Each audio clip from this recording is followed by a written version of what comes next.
After leaving Vienna, and long before you come to Budapest, the Danube enters a region of singular loneliness and desolation, where its waters spread away on all sides regardless of a main channel, and the country becomes a swamp for miles upon miles, covered by a vast sea of low willow bushes. On the big maps, this deserted area is painted in a fluffy blue, growing fainter in color as it leaves the banks, and across it may be seen in large straggling letters the word Sumpf, meaning marshes. In high flood, this great acreage of sand, shingle beds, and willow-grown islands is almost topped by the water, but in normal seasons the bushes bend and rustle in the free winds, showing their silver leaves to the sunshine in an ever-moving plain of bewildering beauty.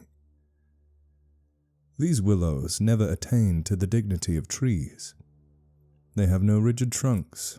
They remain humble bushes, with rounded tops and soft outline, swaying on slender stems that answer to the least pressure of the wind, supple as grasses, and so continually shifting that they somehow give the impression that the entire plain is moving and alive.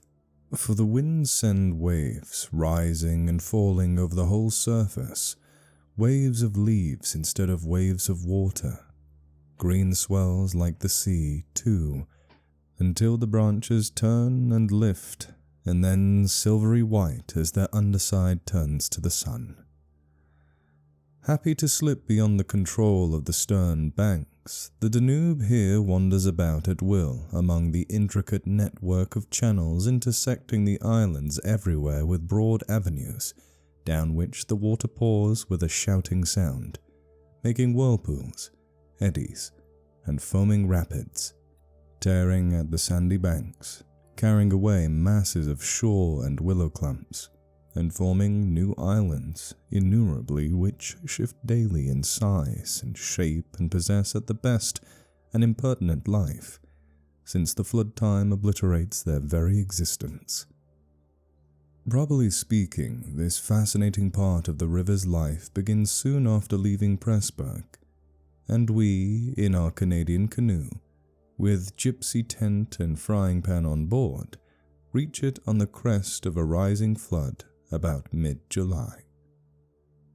That very same morning, when the sky was reddening before sunrise, we had slipped swiftly through the still sweeping Vienna, leaving it a couple of hours later a mere patch of smoke against the blue hills of Wienerwald on the horizon.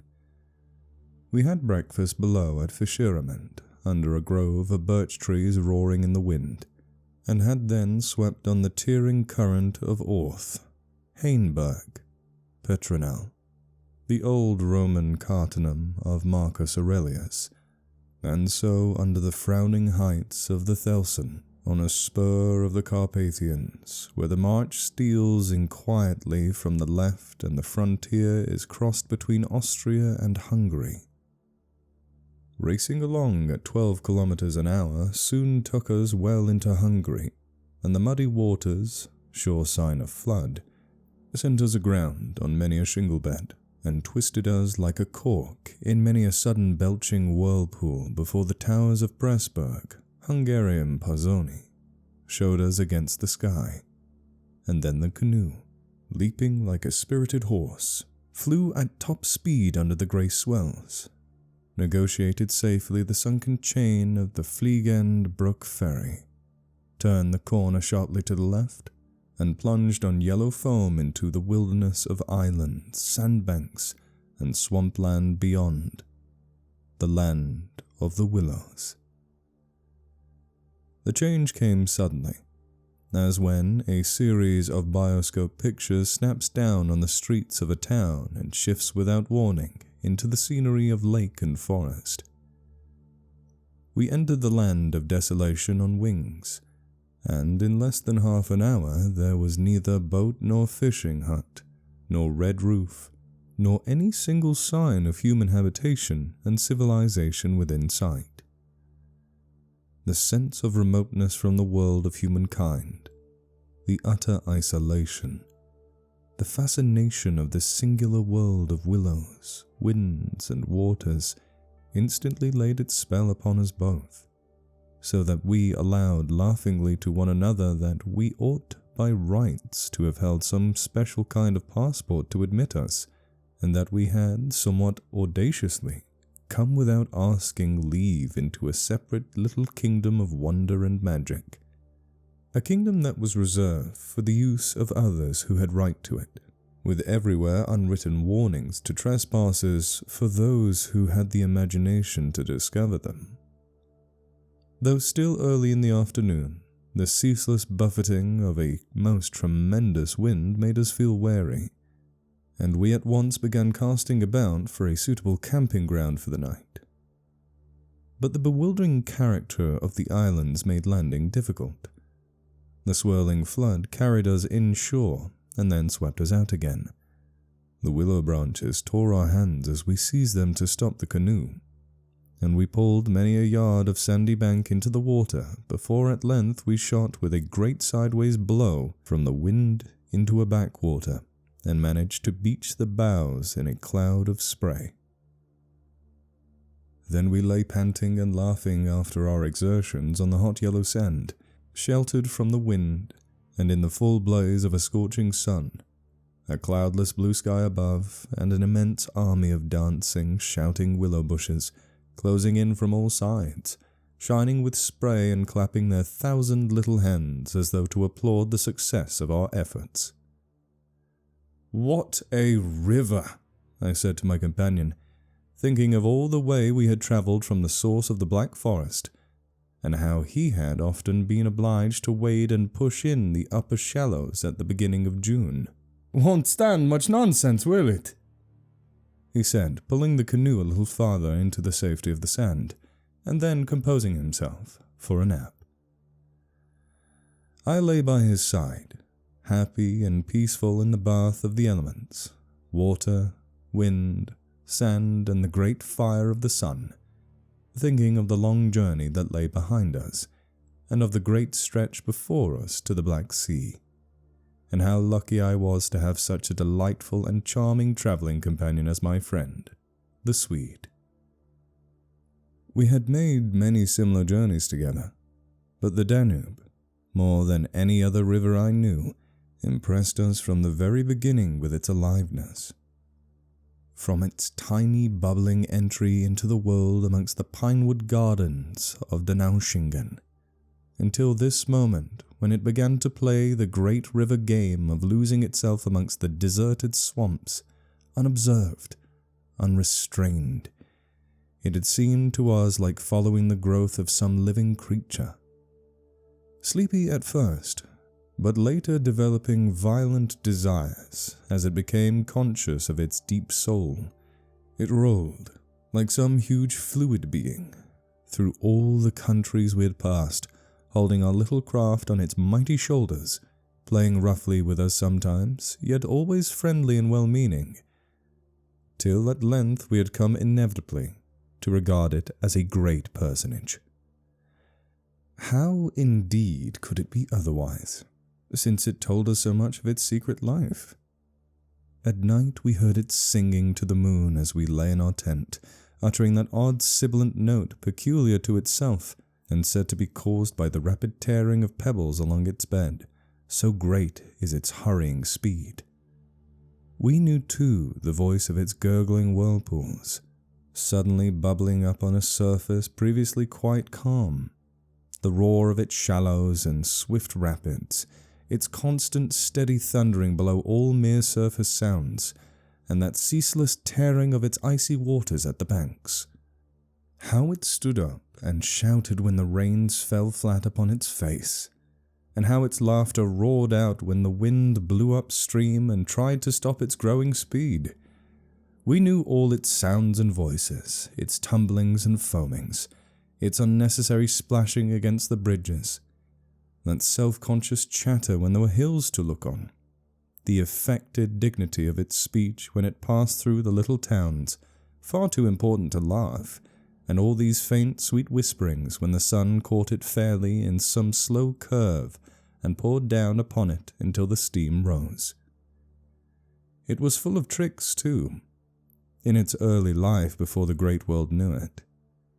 There were places in the upper reaches among the Swabian forests when yet the first whispers of its destiny had not reached it, where it elected to disappear through holes into the ground, to appear again on the other side of the porous limestone hills that start a new river with another name, leaving, too, so little water in its own bed that we had to climb out and wade and push the canoe through miles of shallows. And a chief pleasure, in those early days of its irresponsible youth, was to lie low, like Brer Fox, just before the little turbulent tributaries came to join it from the Alps, and to refuse to acknowledge them when in, but to run for miles side by side, the dividing line well marked, the very levels different, the Danube utterly declining to recognize the newcomer. Below Passau, however, it gave up this particular trick, for there the inn comes in with the thundering power impossible to ignore, and so pushes and incommodes the parent river that there is hardly room for them in the long twisting gorge that follows, and the Danube is shoved this way and that against the cliffs, and forced to hurry itself with great waves and much dashing to and fro in order to get through in time.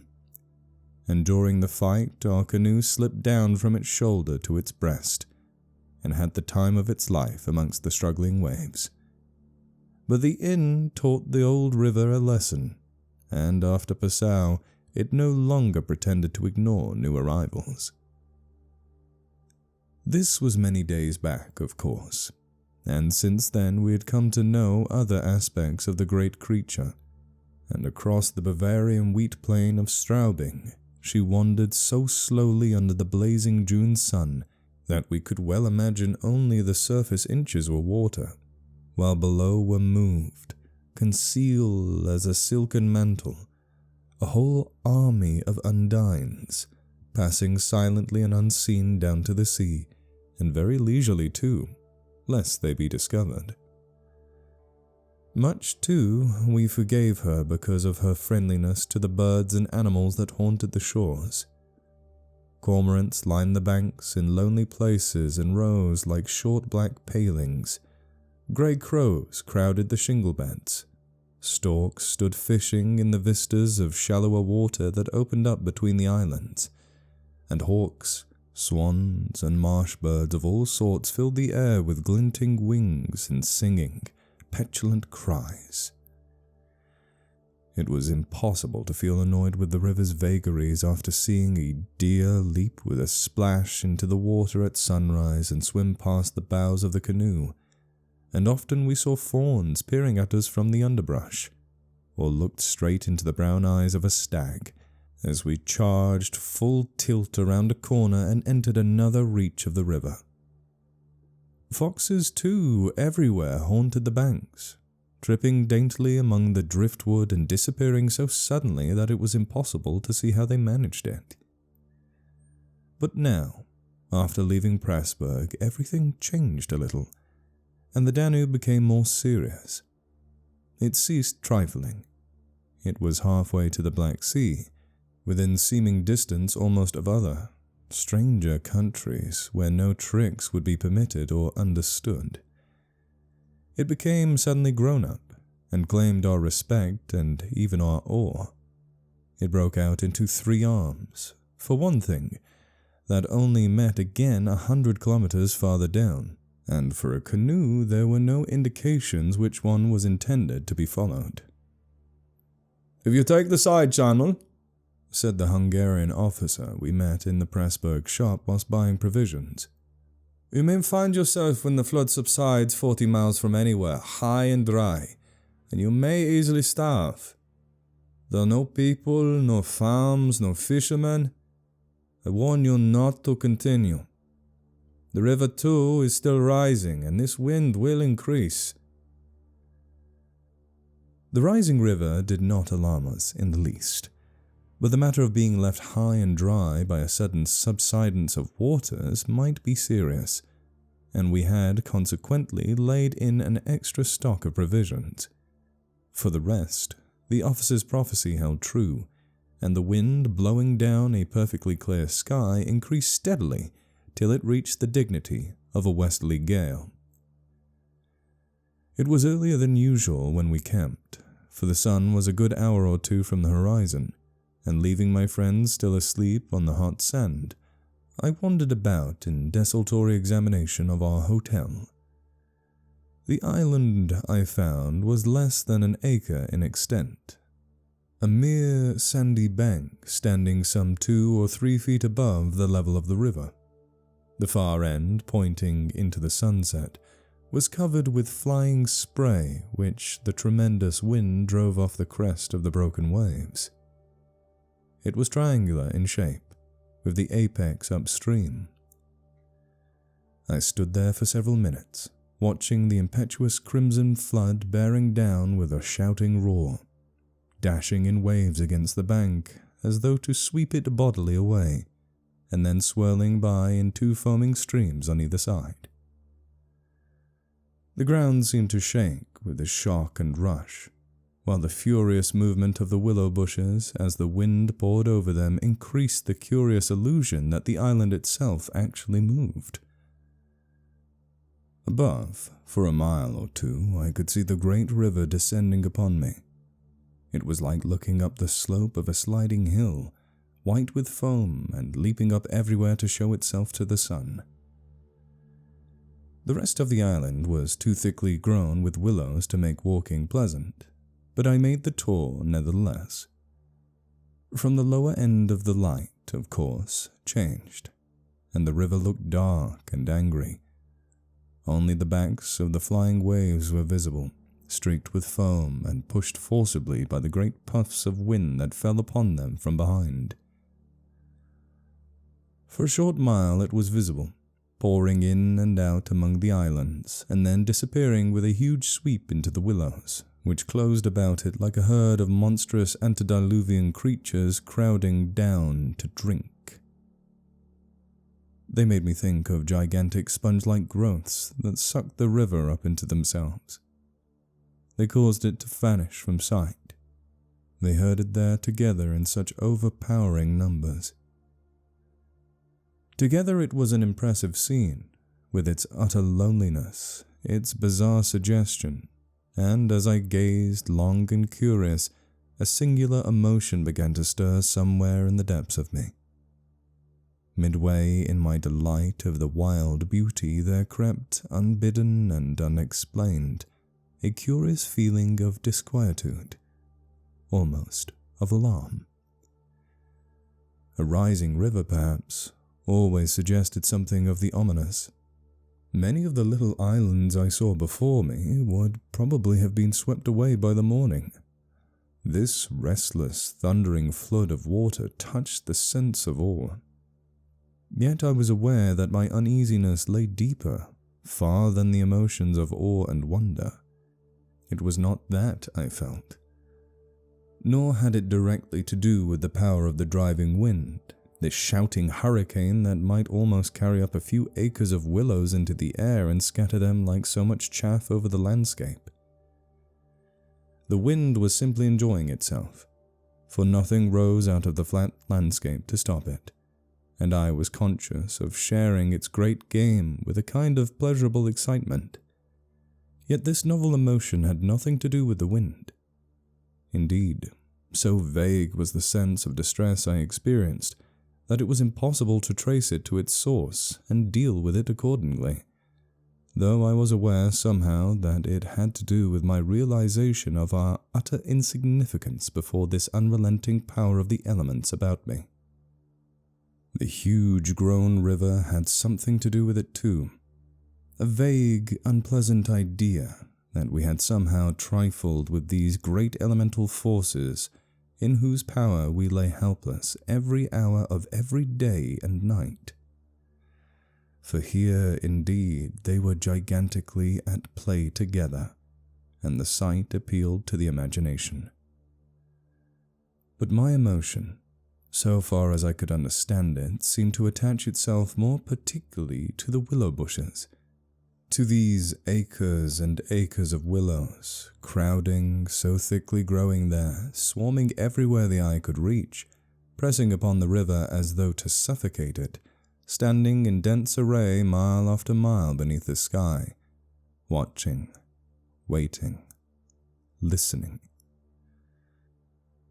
And apart, quiet from the elements, the willows connected themselves subtly with my malaise, attacking the mind insidiously somehow by reason of their vast numbers, and contriving in some way or other to represent to the imagination a new and mighty power, a power moreover not altogether friendly to us. Great revelations of nature, of course, never fail to impress in one way or another, and I was no stranger to moods of the kind. Mountains overawe and oceans terrify, while the mystery of great forests exercise a spell peculiarly its own. But all of these, at one point or another, somewhere link on intimately with human life and human experience. They stir comprehensible, even if alarming, emotions. They tend on the whole to exalt. With this multitude of willows, however, it was something far different, I felt. Some essence emanated from them that besieged the heart. A sense of awe awakened, true, but of awe touched somewhere by a vague terror. Their serried ranks, growing everywhere darker about me as the shadows deepened, moving furiously yet softly in the wind, woke in me the curious and unwelcome suggestion that we had trespassed here upon the borders of an alien world. A world where we were the intruders. A world where we were not wanted or invited to remain. Where we ran grave risks, perhaps. The feeling, however, though it refused to yield its meaning entirely to analysis, did not at the time trouble me by passing into menace. Yet it never left me quite, even during the very practical business of putting up the tent in a hurricane of wind and building a fire for the stew-pot. It remained, just enough to bother and perplex, and to rob a most delightful camping ground of a good portion of its charm. To my companion, however, I said nothing, for he was a man I considered devout of imagination. In the first place, I could never have explained to him what I meant, and in the second, he would have laughed stupidly at me if I had. There was a slight depression in the center of the island, and here we pitched the tent. The surrounding willows broke the wind a bit. "A poor camp," observed the imperturbable Swede when at last the tent stood upright. "No stones and precious little firewood. I'm for moving on early tomorrow, eh? This sand won't hold anything." But the experience of a collapsing tent at midnight had taught us many devices, and we made the cozy gypsy house as safe as possible, and then set about collecting a store of wood to last till bedtime. Willow bushes dropped no branches, and driftwood was our only source of supply. We hunted the shores pretty thoroughly. Everywhere the banks were crumbling as the rising flood tore at them and carried away great portions with a splash and a gurgle. "The island's much smaller than when we landed," said the accurate Swede. "It won't last long at this rate. We better drag the canoe close to the tent and be ready to start at a moment's notice. I shall sleep in my clothes." He was a little distance off, climbing along the bank, and I heard his rather jolly laugh as he spoke. "By Jove!" I heard him call a moment later, and turned to see what had caused his exclamation, but for the moment he was hidden by the willows, and I could not find him. "What in the world is this?" I heard him cry again, and this time his voice had become serious. I ran up quickly and joined him on the bank. He was looking over the river, pointing at something in the water. "Good heavens! It's a man's body!" he cried excitedly. "Look!" A black thing, turning over and over in the foaming waves, swept rapidly past. It kept disappearing and coming up to the surface again. It was about 20 feet from the shore, and just as it was opposite to where we stood, it lurched around and looked straight at us. We saw its eyes reflecting the sunset, and gleaming an odd yellow as the body turned over. Then it gave a swift, gulping plunge, and dived out of sight in a flash. "An otter, by gad!" we exclaimed in the same breath, laughing. It was an otter, alive, and out on the hunt, yet it had looked exactly like the body of a drowned man, turning helplessly in the current. Far below it came to the surface once again, and we saw its black skin, wet and shining in the sunlight. Then too, just as we turned our backs, our arms full of driftwood, another thing happened to recall us to the riverbank.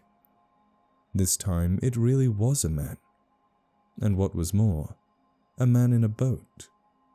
Now, a small boat on the Danube was an unusual sight at any time, but here in this deserted region at flood time, it was so unexpected as to constitute a real event. We stood and stared. Whether it was due to the slanting sunlight or the refraction from the wonderfully illuminated water, I cannot say, but whatever the cause, I found it difficult to focus my sight properly upon the flying apparition. It seemed, however, to be a man standing upright in a sort of flat-bottomed boat, steering with a long oar and being carried down the opposite shore at a tremendous pace. He apparently was looking across in our direction, but the distance was too great and the light too uncertain for us to make out very plainly what he was about. It seemed to me that he was gesticulating and making signs at us. His voice came across the water to us shouting something furiously, but the wind drowned it out so that no single word was audible. There was something curious about the whole appearance, man, boat, signs, voice, that made an impression on me out of all proportion to its cause. "He's crossing himself," I cried. "Look, he's making the sign of the cross." "I believe you're right," the Swede said, shading his eyes with his hand and watching the man out of sight. He seemed to be gone in a moment, melting away down there into the sea of willows where the sun caught them in the bend of the river and turned them into a great crimson wall of beauty. Mist, too, had begun to ruse, so that the air was hazy. "But what in the world is he doing at nightfall on this flooded river?" I said, half to myself. "Where is he going at such a time? And what did he mean by the signs and shouting? Do you think he wished to warn us about something?" "He saw our smoke and thought we were spirits, probably," laughed my companion. "These Hungarians believe in all sorts of rubbish. You remember the shopwoman at Pressburg warning us that no one ever landed here because it belonged to some sort of beings outside of man's world. I suppose they believe in fairies and elementals, possibly demons too. That peasant in the boat probably saw people on the island for the first time in his life," he added, after the slight pause. "And it scared him. That's all." The Swede's tone of voice was not convincing, and his manner lacked something that was usually there. I noted the change instantly whilst he talked, though without being able to label it precisely. "If they had enough imagination," I laughed loudly. I remember trying to make as much noise as I could. "They might well people a place like this with the old gods of antiquity. The Romans must have haunted all this region more or less with their shrines and sacred groves and elemental deities." The subject dropped, and we returned to our stew-pot, for my friend was not given to imaginative conversation as a rule. Moreover, just then I remembered feeling distinctly glad that he was not imaginative. His stolid, practical nature suddenly seemed to me welcome and comforting. It was an admirable temperament, I felt. He could steer down rapids like a red Indian, shooting dangerous bridges and whirlpools better than any white man I ever saw in a canoe. He was a grand fellow for an adventurous trip, a tower of strength when untoward things happened. I looked at his strong face and light curly hair as he staggered along under his pile of driftwood, twice the size of mine, and I experienced a feeling of relief. Yes, I was distinctly glad just then that the Swede was what he was, and that he never made remarks that suggested more than they said.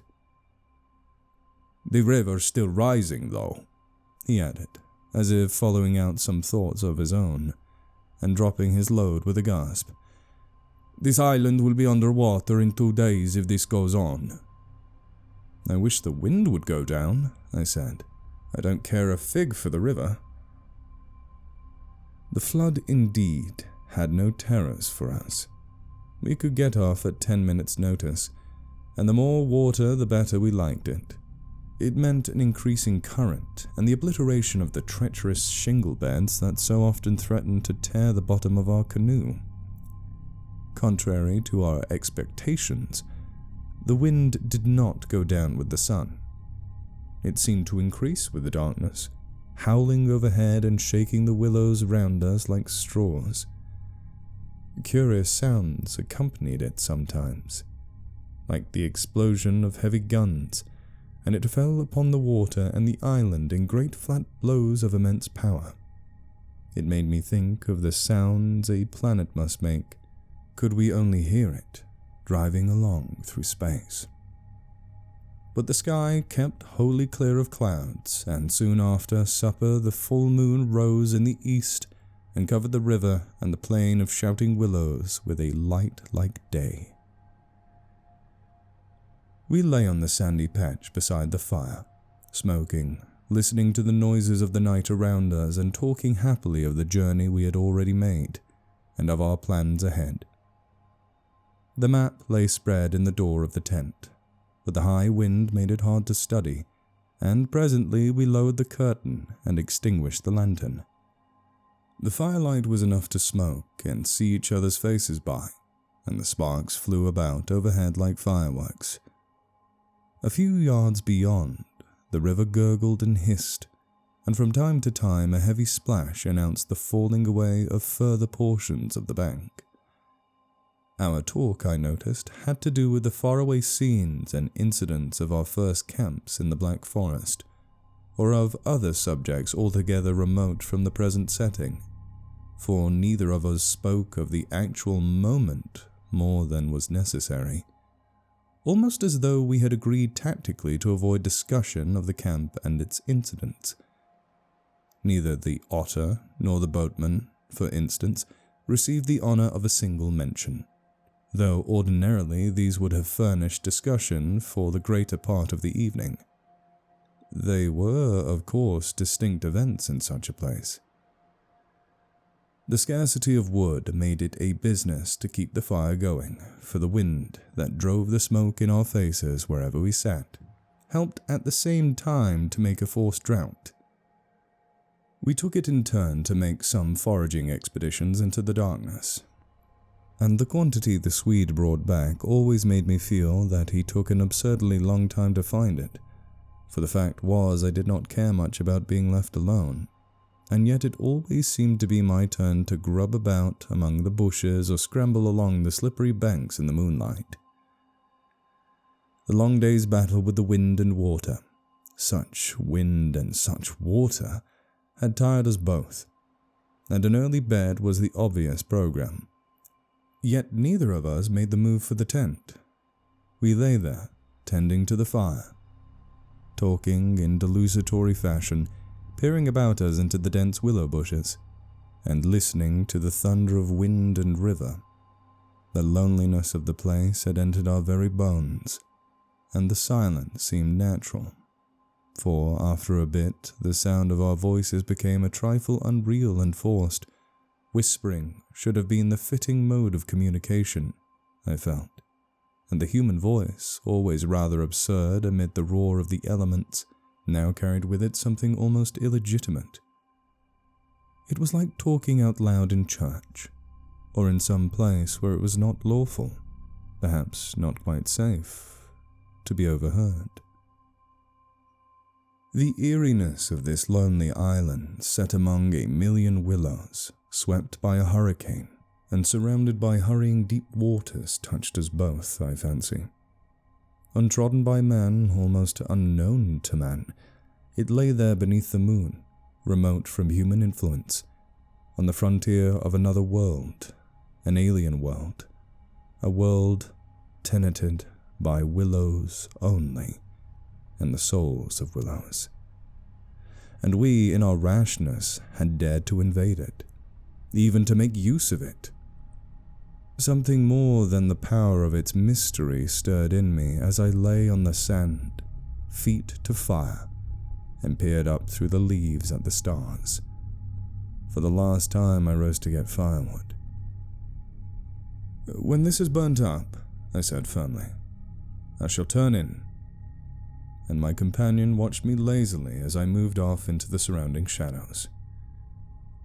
For an unimaginative man, I thought he seemed unusually receptive that night, unusually open to the suggestion of things other than sensory. He too was touched by the beauty and loneliness of the place. I was not altogether pleased, I remember, to recognize this slight change in him, and instead of immediately collecting sticks, I made my way to the far point of the island, where the moonlight on plain and river could be seen to better advantage. The desire to be alone had suddenly come upon me. My former dread returned at once.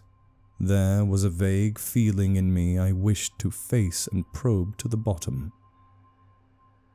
When I reached the point of sand jutting out among the waves, the spell of the place descended upon me with a positive shock. No mere scenery could have produced such an effect. There was something more here, something to alarm. I gazed across the waste of wild waters. I watched the whispering willows. I heard the ceaseless beating of the tireless wind, and one and all, each in its own way, stirred in me this sensation of a strange distress. But the willows especially, for ever they went on chattering and talking amongst themselves, laughing a little, shrilly crying out, sometimes sighing. But what it was they made so much to do about belonging to the secret life of the great plain they inhabited, and it was utterly alien to the world I knew, or to that of the wild yet kindly elements.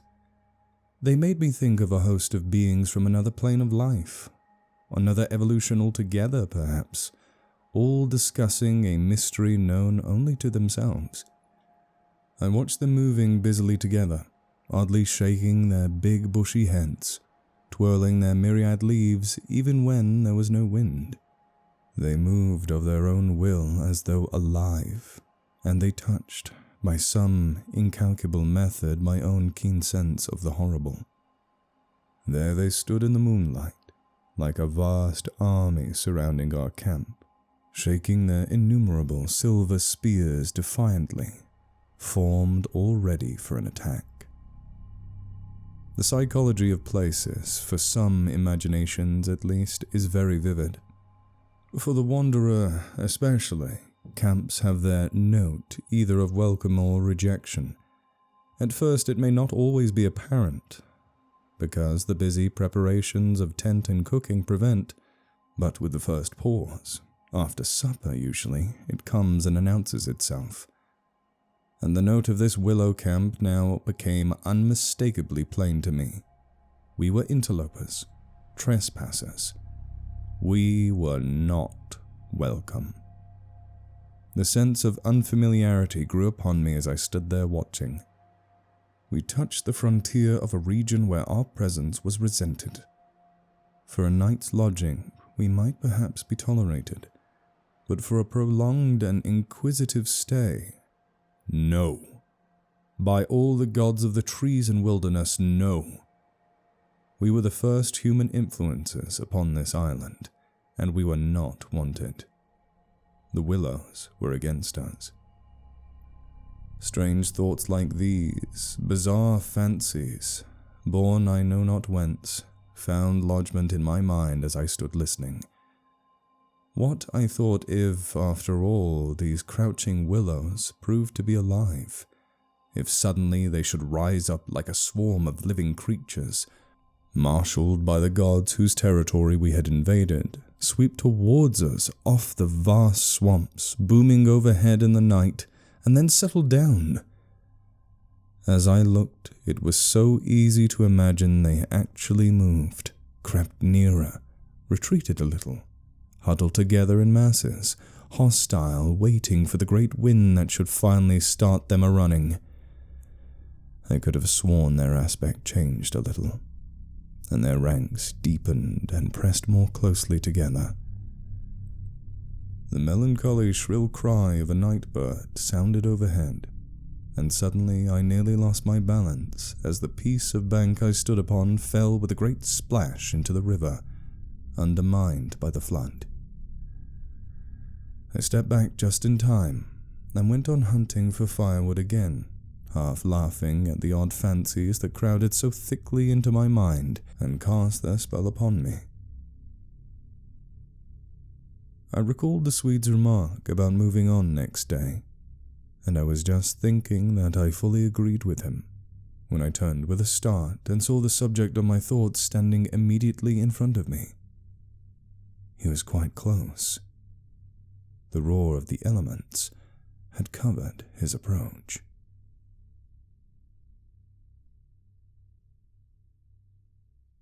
"You've been gone so long," he shouted over the wind. "I thought something must have happened to you." But there was that in his tone, and a certain look in his face as well, that conveyed to me more than his usual words, and in a flash I understood the real reason for his coming. It was because the spell of this place had entered his soul too, and that he did not like being alone. "River's still rising," he cried, pointing to the flood in the moonlight, "and the wind's simply awful." He always said the same things, but it was the cry for companionship that gave me the real importance to his words. "Lucky," I cried back. "Our tent's in the hollow. I think it'll hold all right." I added something about the difficulty of finding wood, in order to explain my absence. But the wind caught my words and flung them across the river, so that he did not hear, but just looked at me through the branches, nodding his head. "Lucky if we get away without disaster," he shouted, or words to that effect, and I remember feeling half angry with him for putting the thought into words, for it was exactly what I felt myself. There was disaster impending somewhere, and the sense of presentiment lay unpleasantly upon me.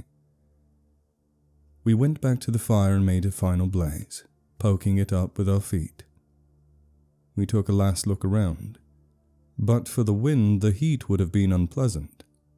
I put this thought into words, and I remember my friend's reply struck me oddly, that he would rather have the heat, the ordinary July weather, than this diabolical wind. Everything was snug for the night, the canoe laying turned over beside the tent, with both yellow paddles beneath her, the provision sack hanging from a willow stem, and the washed-up dishes removed to a safe distance from the fire, all ready for the morning meal. We smothered the embers of the fire with sand and then turned in. The flap of the tent door was up, and I saw the branches and the stars in the white moonlight.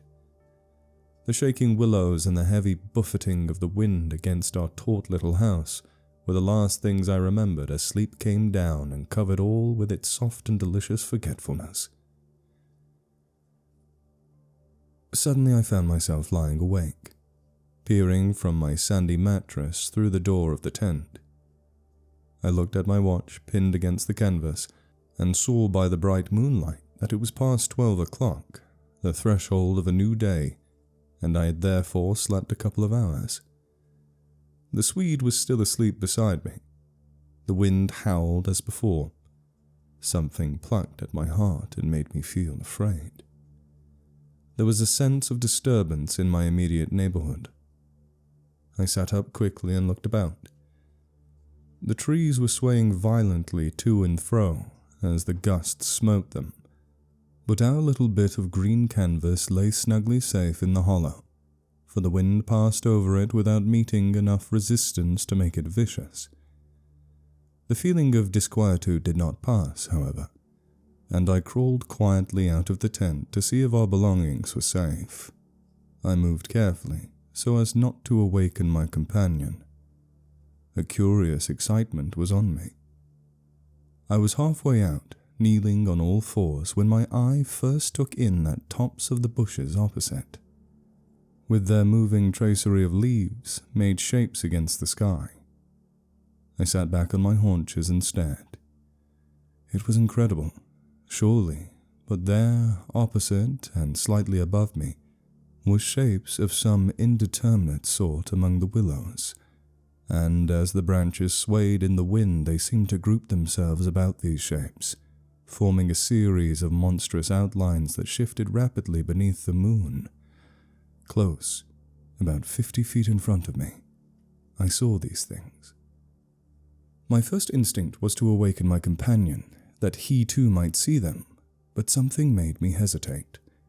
The sudden realization, probably, that I should not welcome corroboration. And meanwhile I crouched there staring in amazement with smarting eyes. I was wide awake. I remember saying to myself that I was not dreaming. They first became properly visible, these huge figures just within the tops of the bushes, immense, bronze-colored, moving and wholly independent of the swaying of the branches. I saw them plainly and noted, now I came to examine them more calmly, that they were very much larger than human, and indeed that something in their appearance proclaimed them to not be human at all. Certainly they were not merely the moving tracery of the branches against the moonlight. They shifted independently. They rose upwards in a continuous stream from the earth to the sky, vanishing utterly as soon as they reached the dark of the sky.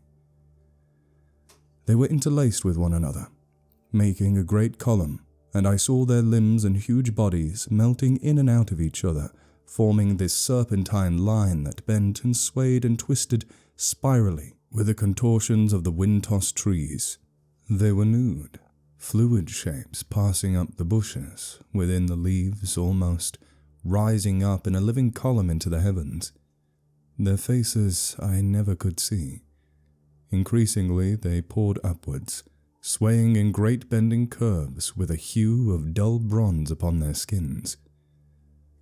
I stared, trying to force every atom of vision from my eyes. For a long time, I thought they must every moment disappear and resolve themselves into the movements of the branches and prove to be an optical illusion.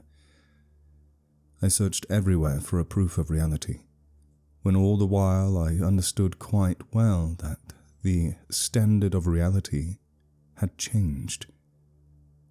For the longer I looked, the more certain I became that these figures were real and living, though perhaps not according to the standards that the camera and the biologist would insist upon.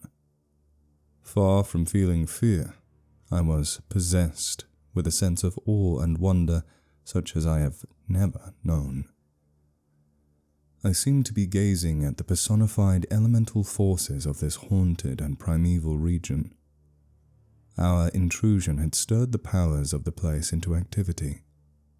It was we who were the cause of the disturbance, and my brain filled to bursting with stories and legends of the spirits and deities of places that had been acknowledged and worshipped by men in all ages of the world's history. But before I could arrive at any possible explanation, something impelled me to go farther out, and I crept forward on the sand and stood upright.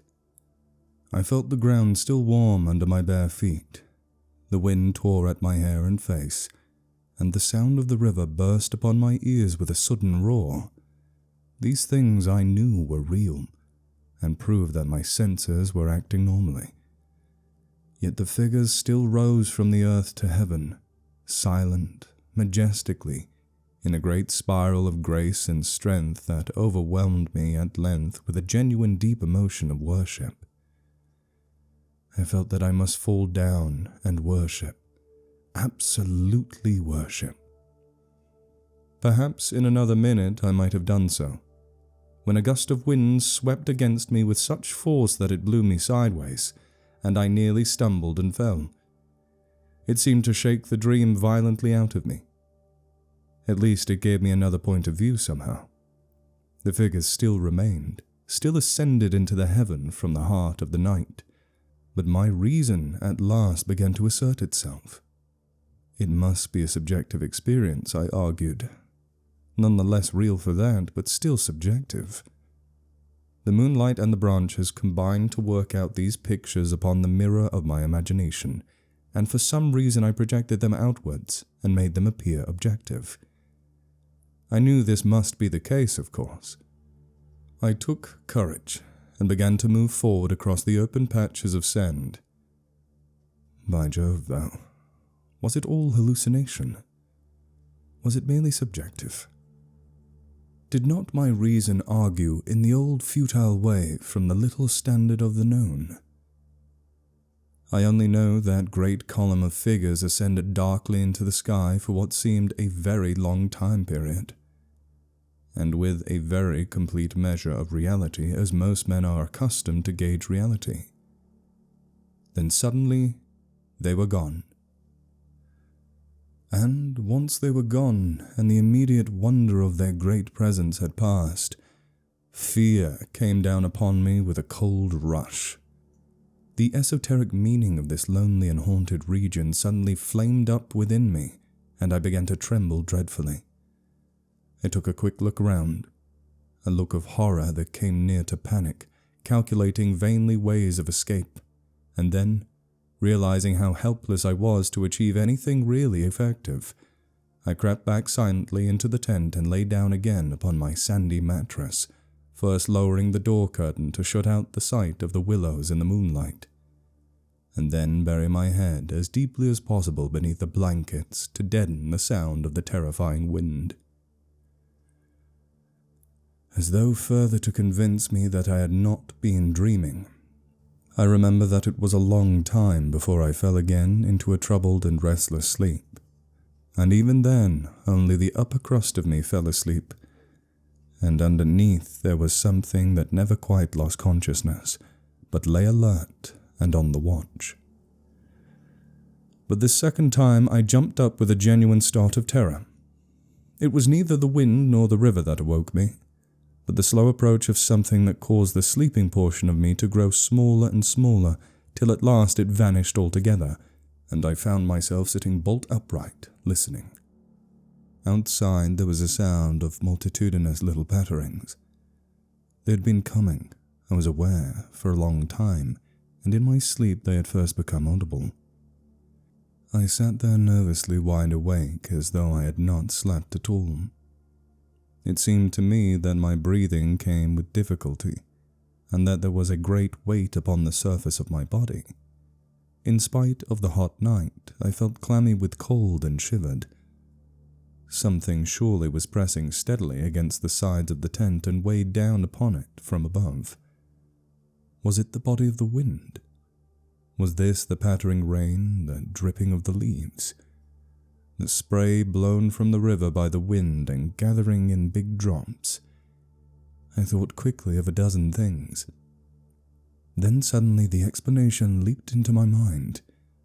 A bough from the poplar, the only large tree on the island, had fallen with the wind.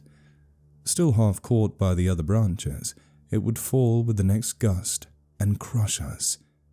And meanwhile its leaves brushed and tapped upon the tight canvas surface of the tent. I raised a loose flap and rushed out, calling to the Swede to follow. But when I got out and stood upright, I saw that the tent was free. There was no hanging bough. There was no rain or spray. Nothing approached. A cold grey light filtered down through the bushes and lay on the faintly gleaming sand. Stars still crowded the sky directly overhead, and the wind howled magnificently, but the fire no longer gave out any glow, and I saw the east reddening in streaks through the trees. Several hours must have passed since I stood there before watching the figures ascend, and the memory of it now came back to me horribly, like an evil dream. Oh, how tired it made me feel. That ceaseless raging wind. Yet, though the deep lassitudes of a sleepless night was on me, my nerves were tingling with an activity of an equally tireless apprehension, and all idea of repose was out of the question. The river I saw had risen further. Its thunder filled the air, and a fine spray made itself felt through my thin sleeping shirt. Yet nowhere did I discover the slightest evidence of anything to cause alarm. This deep, prolonged disturbance in my heart remained wholly unaccounted for. My companion had not stirred when I called him, and there was no need to waken him now. I looked about me carefully, noting everything: the turned-over canoe, the yellow paddles, 2 of them, I am certain, the provision sack, and the extra lantern hanging together from the tree, and, crowding everywhere about me, enveloping all, the willows, those endless, shaking willows. A bird uttered its morning cry, and a string of duck passed with whirring flight overhead in the twilight. The sand whirled, dry and stinging about my bare feet in the wind. I walked round the tent, and then went out a little way into the bush, so that I could see across the river to the farther landscape, and the same profound yet indefinable emotion of distress seized upon me again as I saw the interminable sea of bushes stretching to the horizon, looking ghostly and unreal in the wan light of dawn. I walked softly here and there, still puzzling over that odd sound of infinite pattering, and of that pressure upon the tent that had awakened me. It must have been the wind, I reflected. The wind bearing upon the loose, hot sand, driving the dry particles smartly against the taut canvas.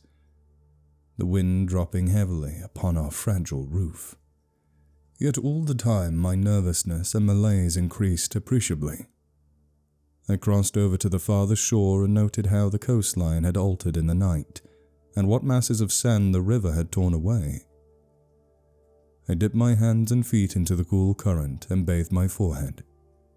Already there was a glow of sunrise in the sky and the exquisite freshness of coming day.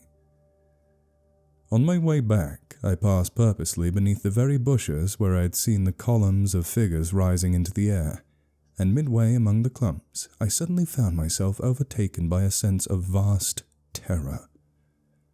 From the shadows a large figure went swiftly by. Someone passed me, as sure as ever man did.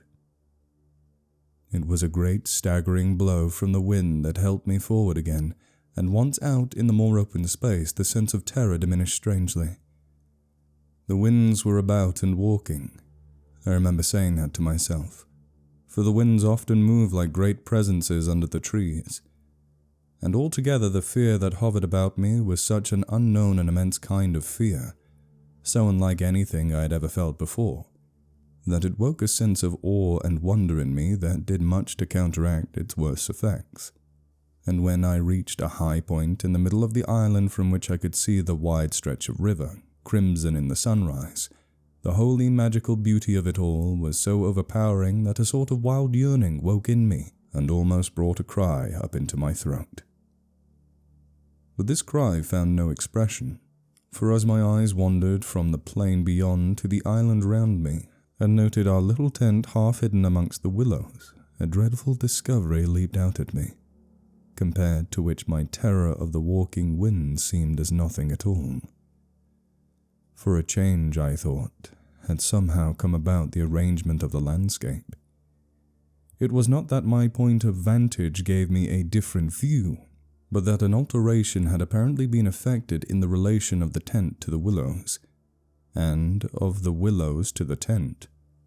Surely the bushes now crowded much closer, unnecessarily, unpleasantly close. They had moved nearer. Creeping with silent feet over the shifting sands, drawing imperceptibly nearer by soft, unhurried movements, the willows had come closer during the night, But had the wind moved them, or had they moved of themselves? I recalled the sound of infinite small patterings and the pressure upon the tent and upon my own heart that caused me to wake in terror. I swayed for a moment in the wind like a tree, finding it hard to keep my upright position on the sandy hillock. There was a suggestion here of personal agency, of deliberate intention, of aggressive hostility, and it terrified me into a sort of rigidity. Then the reaction followed quickly. The idea was so bizarre, so absurd that I felt inclined to laugh. But the laughter came no more readily than the cry, for the knowledge that my mind was so receptive to such dangerous imaginings brought the additional terror that it was through our minds and not through our physical bodies that the attack would come, and was coming. The wind buffeted about me, and very quickly it seemed the sun came up over the horizon, for it was after 4 o'clock, and I must have stood on that little pinnacle of sand longer than I knew, afraid to come down to close quarters with the Willows. I returned quietly, creepily, to the tent, first taking another exhaustive look around and, yes, I confess it, making a few measurements. I paced out on the warm sand the distance between the Willows and the tent, making a note of the shortest distance particularly. I crawled stealthily into my blankets. My companion, to all appearances, still slept soundly, and I was glad that this was so. Provided my experiences were not corroborated, I could find strength somehow to deny them, perhaps. With the daylight, I could persuade myself that it was all a subjective hallucination, a fantasy of the night, a projection of the excited imagination. Nothing further came to disturb me, and I fell asleep almost at once, utterly exhausted, yet still in dread of hearing again that weird sound of multitudinous pattering, or of feeling the pressure upon my heart that made it difficult to breathe. The sun was high in the heavens when my companion woke me from a heavy sleep and announced that the porridge was cooked and that there was just time to bathe. The grateful smell of frizzling bacon entered the tent. "River still rising," he said, "and several islands out in the middle of the stream have disappeared altogether. Our own island's much smaller." "Any wood left?" I asked sleepily. "The wood and the island will finish tomorrow in a dead heat," he laughed. "But there's enough to last us till then." I plunged in from the point of the island, which had indeed altered a lot in size and shape during the night, and was swept down in a moment to the landing place opposite the tent. The water was icy, and the banks flew by like the country from an express train. Bathing under such conditions was an exhilarating operation, and the terror of the night seemed cleansed out of me by a process of evaporation in the brain. The sun was blazing hot. Not a cloud showed itself anywhere. The wind, however, had not abated one little jot. Quite suddenly then, the implied meaning of the Swede's words flashed across me, showing that he no longer wished to leave post-haste, and had changed his mind. "Enough to last till tomorrow." He assumed we should stay on the island another night. It struck me as odd. The night before, he was so positive the other way. How had the change come about? Great crumblings of the banks occurred at breakfast, with heavy splashings and clouds of spray which the wind brought into our frying pan, and my fellow traveller talked incessantly about the difficulty the Vienna Pest streamers must have to find the channel in flood. But the state of his mind interested and impressed me far more than the state of the river or the difficulties of the streamers. He had changed somehow since the evening before. His manner was different, a trifle excited, a trifle shy, with a sort of suspicion about his voice and gestures. I hardly know how to describe it now in cold blood, but at the time I remember being quite certain of one thing, that he had become frightened. He ate very little breakfast and for once omitted to smoke his pipe. He had the map spread open beside him and kept studying its markings.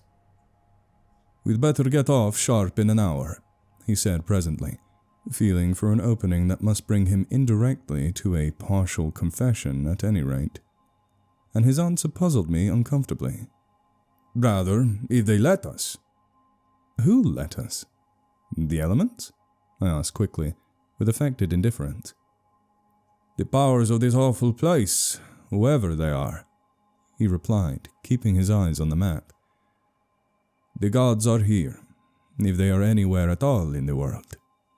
"The elements are always the true immortals," I replied, laughing as naturally as I could manage, yet knowing quite well that my face reflected my true feelings when he looked up gravely at me and spoke across the smoke.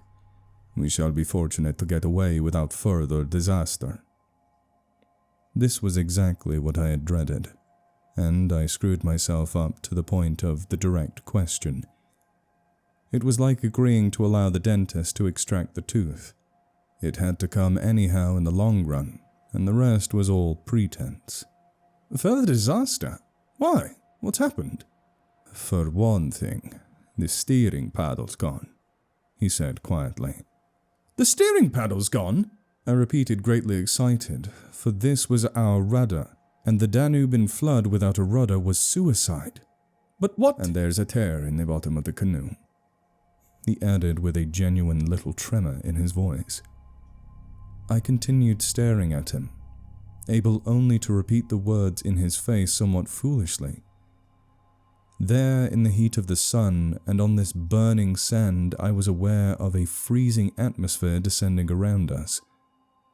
I got up to follow him, for he merely nodded his head gravely and led the way towards the tent a few yards on the other side of the fireplace. The canoe still lay there as I had seen her in the night, ribs uppermost, the paddles, or rather, the paddle, on the sand beside her. "There's only one," he said, stooping to pick it up. "And here's the rent in the baseboard." It was on the tip of my tongue to tell him that I had certainly noticed 2 paddles a few hours before, but a second impulse made me think better of it, and I said nothing. I approached to see. There was a long, finely made tear in the bottom of the canoe where a little slither of wood had been neatly taken clean out.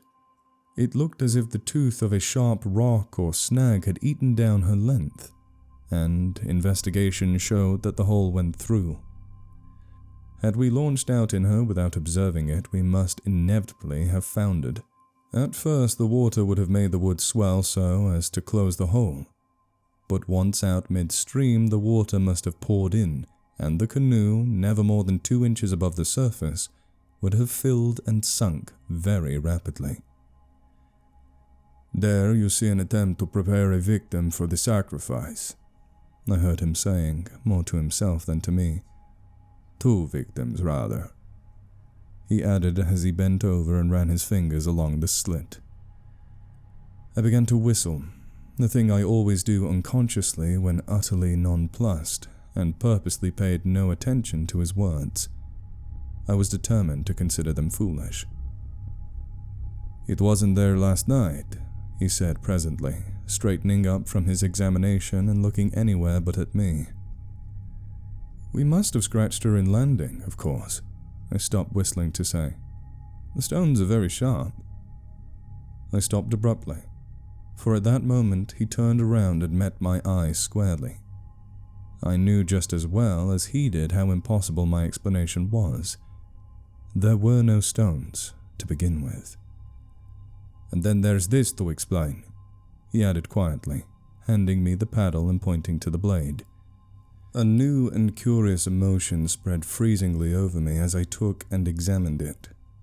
The blade was scraped down all over, beautifully scraped, as though someone had sandpapered it with care, making it so thin that the first vigorous stroke must have snapped it off at the elbow.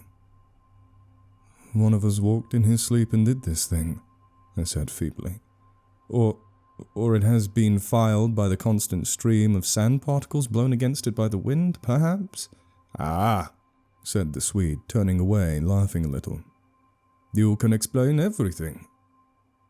The same wind that caught the steering paddle and flung it so near the bank that it fell in with the next lump that crumbled, I called out after him, absolutely determined to find an explanation for everything he showed me. I see, he shouted back, turning his head to look at me before disappearing among the willow bushes. Once alone with these perplexing evidences of personal agency, I think my first thoughts took the form of, one of us must have done this thing, and it certainly was not I. But my second thought decided how impossible it was to suppose, under all the circumstances, that neither of us had done it. That my companion, the trusted friend of a dozen similar expeditions, could have knowingly had a hand in it, was a suggestion not to be entertained for a moment. Equally absurd seemed the explanation that this imperturbable and densely practical nature had suddenly become insane and was busied with insane purposes. Yet the fact remained that what disturbed me most, and kept my fear actively alive even in this blaze of sunshine and wild beauty, was the fact certainly that some curious alteration had come about in his mind, that he was nervous, timid, suspicious, aware of goings-on that he did not speak about, watching a series of secret and hitherto unmentionable events, waiting, in a word, for a climax that he expected, and, I thought, expected very soon. This grew up in my mind intuitively, I hardly knew how. I made a hurried examination of the tent and its surroundings, but the measurements of the night remained the same. There were deep hollows formed in the sand, I now noticed for the first time, basin-shaped in various depths and sizes, varying from that of a teacup to a large bowl. The wind no doubt was responsible for these miniature craters, just as it was for lifting the paddle and tossing it towards the water. The rent in the canoe was the only thing that seemed quite inexplicable, and, after all, it was conceivable that a sharp point had caught it when we landed. The examination I made of the shore did not assist this theory, but all the same I clung to it with that diminished portion of my intelligence which I called reason.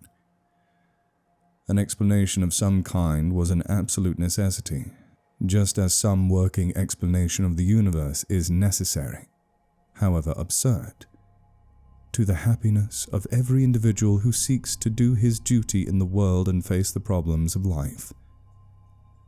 The simile seemed to me at the time an exact parallel.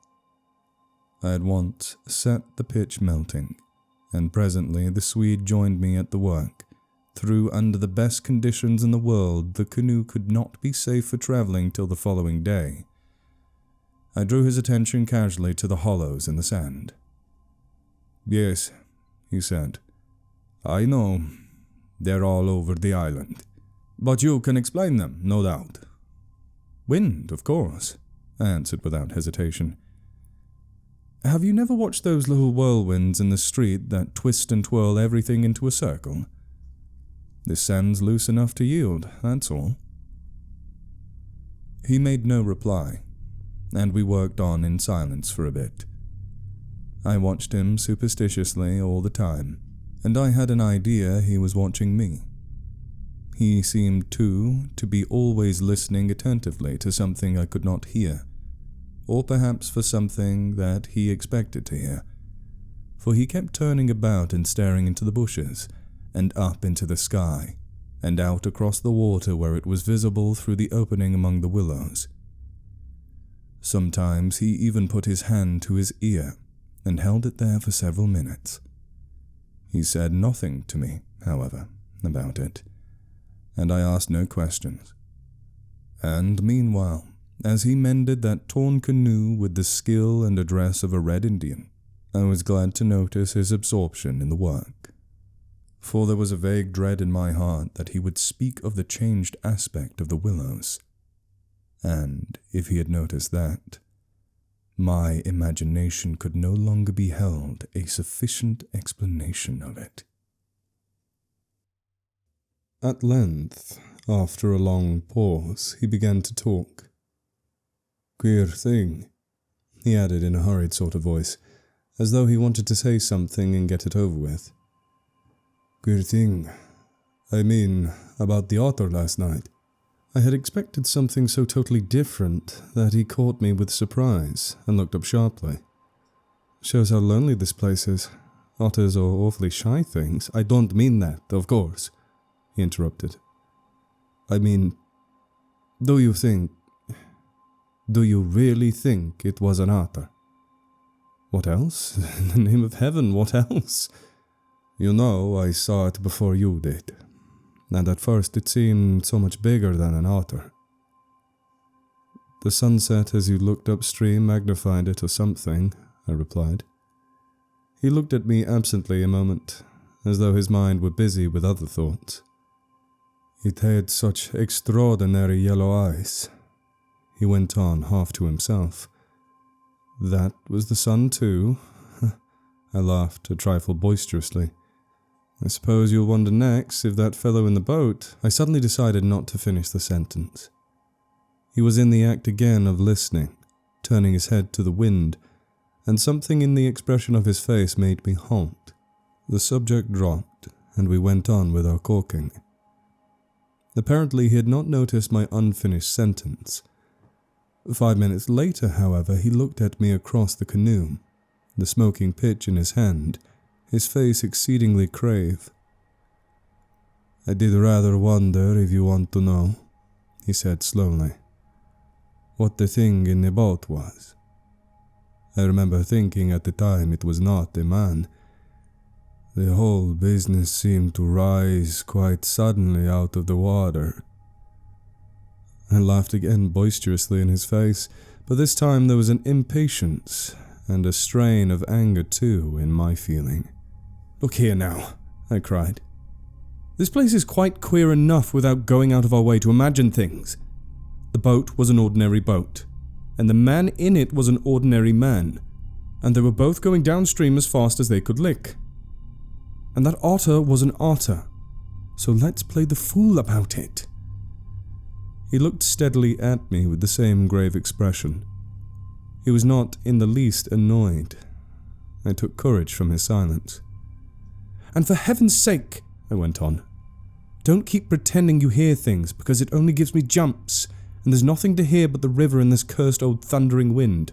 You fool, he answered in a low, shocked voice. You utter fool. That's just the way all victims talk. As if you just understand just as well as I do. He sneered with scorn in his voice, and a sort of resignation. The best thing you can do is keep quiet and try to hold your mind as firm as possible. This feeble attempt at self-deception only makes the truth harder when you're forced to meet it. My little effort was over, and I found nothing more to say. For I knew quite well his words were true, and that I was the fool, not he. Up to a certain stage in the adventure, he kept ahead of me easily, and I think I felt annoyed to be out of it, and to be thus proved less psychic, less sensitive than himself to these extraordinary happenings, and half ignorant all the time of what was going on under my very nose. He knew from the very beginning, apparently. But at the moment I wholly missed the point of his words about the necessity of there being a victim, and that we ourselves were destined to satisfy the want. I dropped all pretense thenceforth, but thenceforth likewise my fear increased steadily to the climax.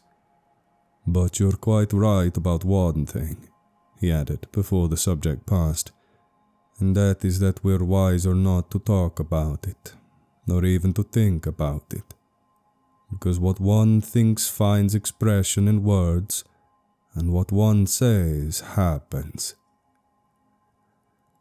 That afternoon, while the canoe dried and hardened, we spent trying to fish, testing the leak, collecting wood, and watching the enormous flood of rising water. Masses of driftwood swept near our shore sometimes, and we fished for them with long willow branches. The island grew perceptibly smaller as the banks were torn away with great gulps and splashes. The weather kept brilliantly fine till about 4 o'clock, and then for the first time for 3 days the wind showed signs of abating. Clouds began to gather in the southwest, spreading thence slowly over the sky.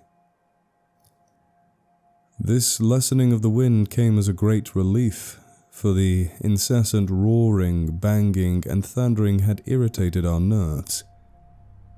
Yet the silence that came about 5 o'clock with its sudden cessation was a manner quite as oppressive. The booming of the river had everything in its own way then. It filled the air with deep murmurs, more musical than the wind's noises, but infinitely more monotonous. The wind held many tones, notes, rising, falling, always beating out some sort of great elemental tune, whereas the river's song lay between 3 notes at most, dull pedal notes, that held a lugubrious quality foreign to the wind and somehow seemed to me, in my then nervous state, to sound wonderfully well the music of doom. It was extraordinary, too, how the withdrawal suddenly of bright sunlight took everything out of the landscape that made for cheerfulness, and since this particular landscape had already managed to convey the suggestion of something sinister, the change of course was all more unwelcome and noticeable. For me, I know the darkening outlook became distinctly more alarming, and I found myself more than once calculating how soon after sunset the full moon would get up in the east, and whether the gathering clouds would greatly interfere with her lighting of the little island. With this general hush of the wind, though it still indulged in occasional brief gusts, the river seemed to me to grow blacker, the willows to stand more densely together. The latter, too, kept up a sort of independent movement of their own, rustling among themselves when no wind stirred, and shaking oddly from the roots upwards. When common objects in this way become charged with the suggestion of horror, they stimulate the imagination far more than things of unusual appearance, and these bushes, crowding huddled around us, assumed for me in the darkness a bizarre grotesquerie of appearance that lent to them somehow the aspect of purposeful and living creatures. Their very ordinariness, I felt, masked what was malignant and hostile to us. The forces of the region drew nearer with the coming of night. They were focusing upon our island, and more particularly upon ourselves. For thus, somehow, in the terms of the imagination, did my really indescribable sensations in this extraordinary place present themselves. I had slept a good deal in the early afternoon, and thus recovered somewhat from the exhaustion of a disturbed night, but this only served apparently to render me more susceptible than before to the oppressing spell of the haunting. I fought against it, laughing at my feelings as absurd and childish, with very obvious psychological explanations, yet, in spite of every effort, they gained in strength upon me so that I dreaded the night as a child lost in a forest must dread the approach of darkness. The canoe we had carefully covered with a waterproof sheet during the day, and the one remaining paddle had been securely tied by the Swede to the base of a tree, lest the wind should rob us of that too. From 5 o'clock onwards I busied myself with the stew pot and preparations for dinner, it being my turn to cook that night. We had potatoes, onions, bits of bacon fat to add flavour, and a general thick residue from former stews at the bottom of the pot. With black bread broken up into it, the result was most excellent, and it was followed by a stew of plums with sugar and a brew of strong tea with dried milk. A good pile of wood lay close at hand, and the absence of wind made my duties easy. My companion sat lazily watching me, dividing his attentions between cleaning his pipe and giving useless advice, an admitted privilege of the off-duty man. He had been very quiet all the afternoon, engaged in recorking the canoe, strengthening the tent ropes, and fishing for driftwood whilst I slept.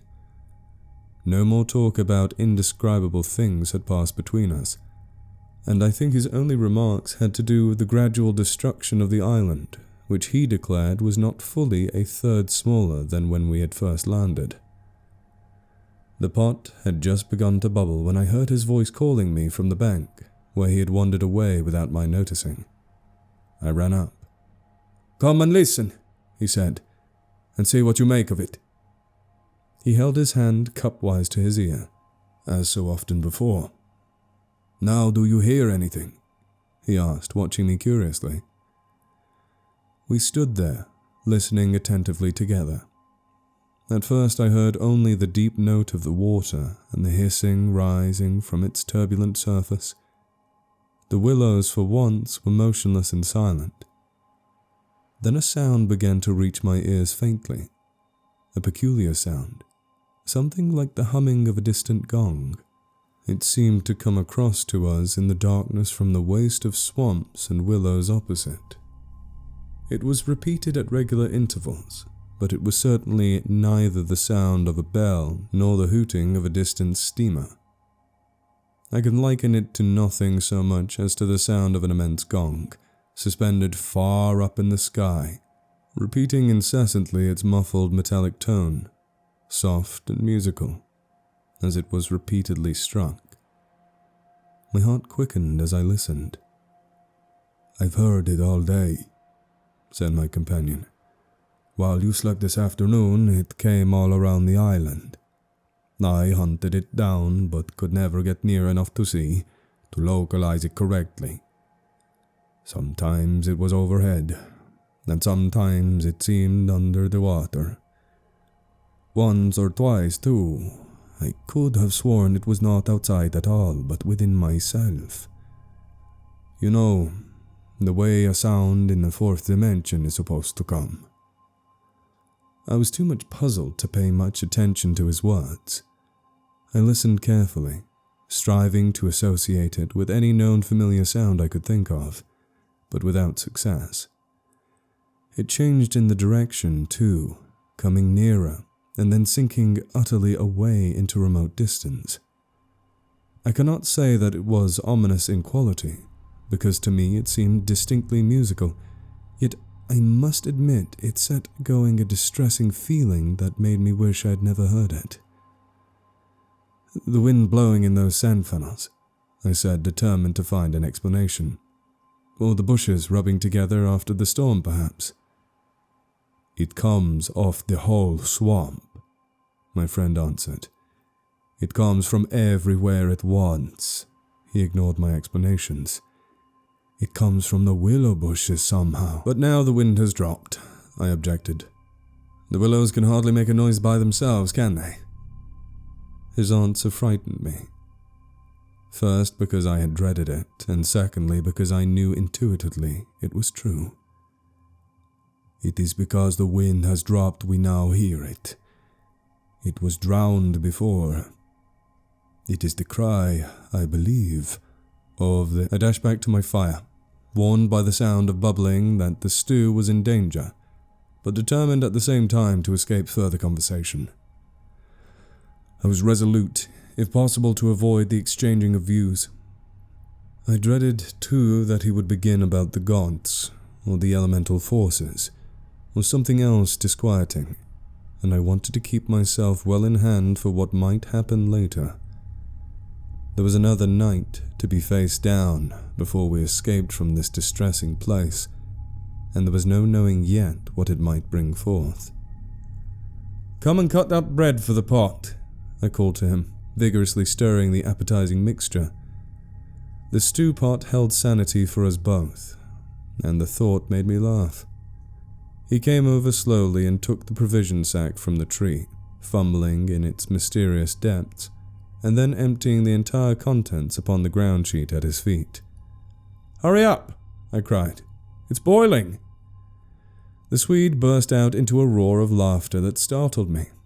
It was forced laughter, not artificially exactly, but mirthless. "There's nothing here!" he shouted, holding his sides. "Bread, I mean. It's gone. There's no bread. They've taken it." I dropped the long spoon and ran up. Everything the sack had contained lay upon the ground sheet, but there was no loaf, The whole dead weight of my growing fear fell upon me and shook me. Then I burst out laughing too.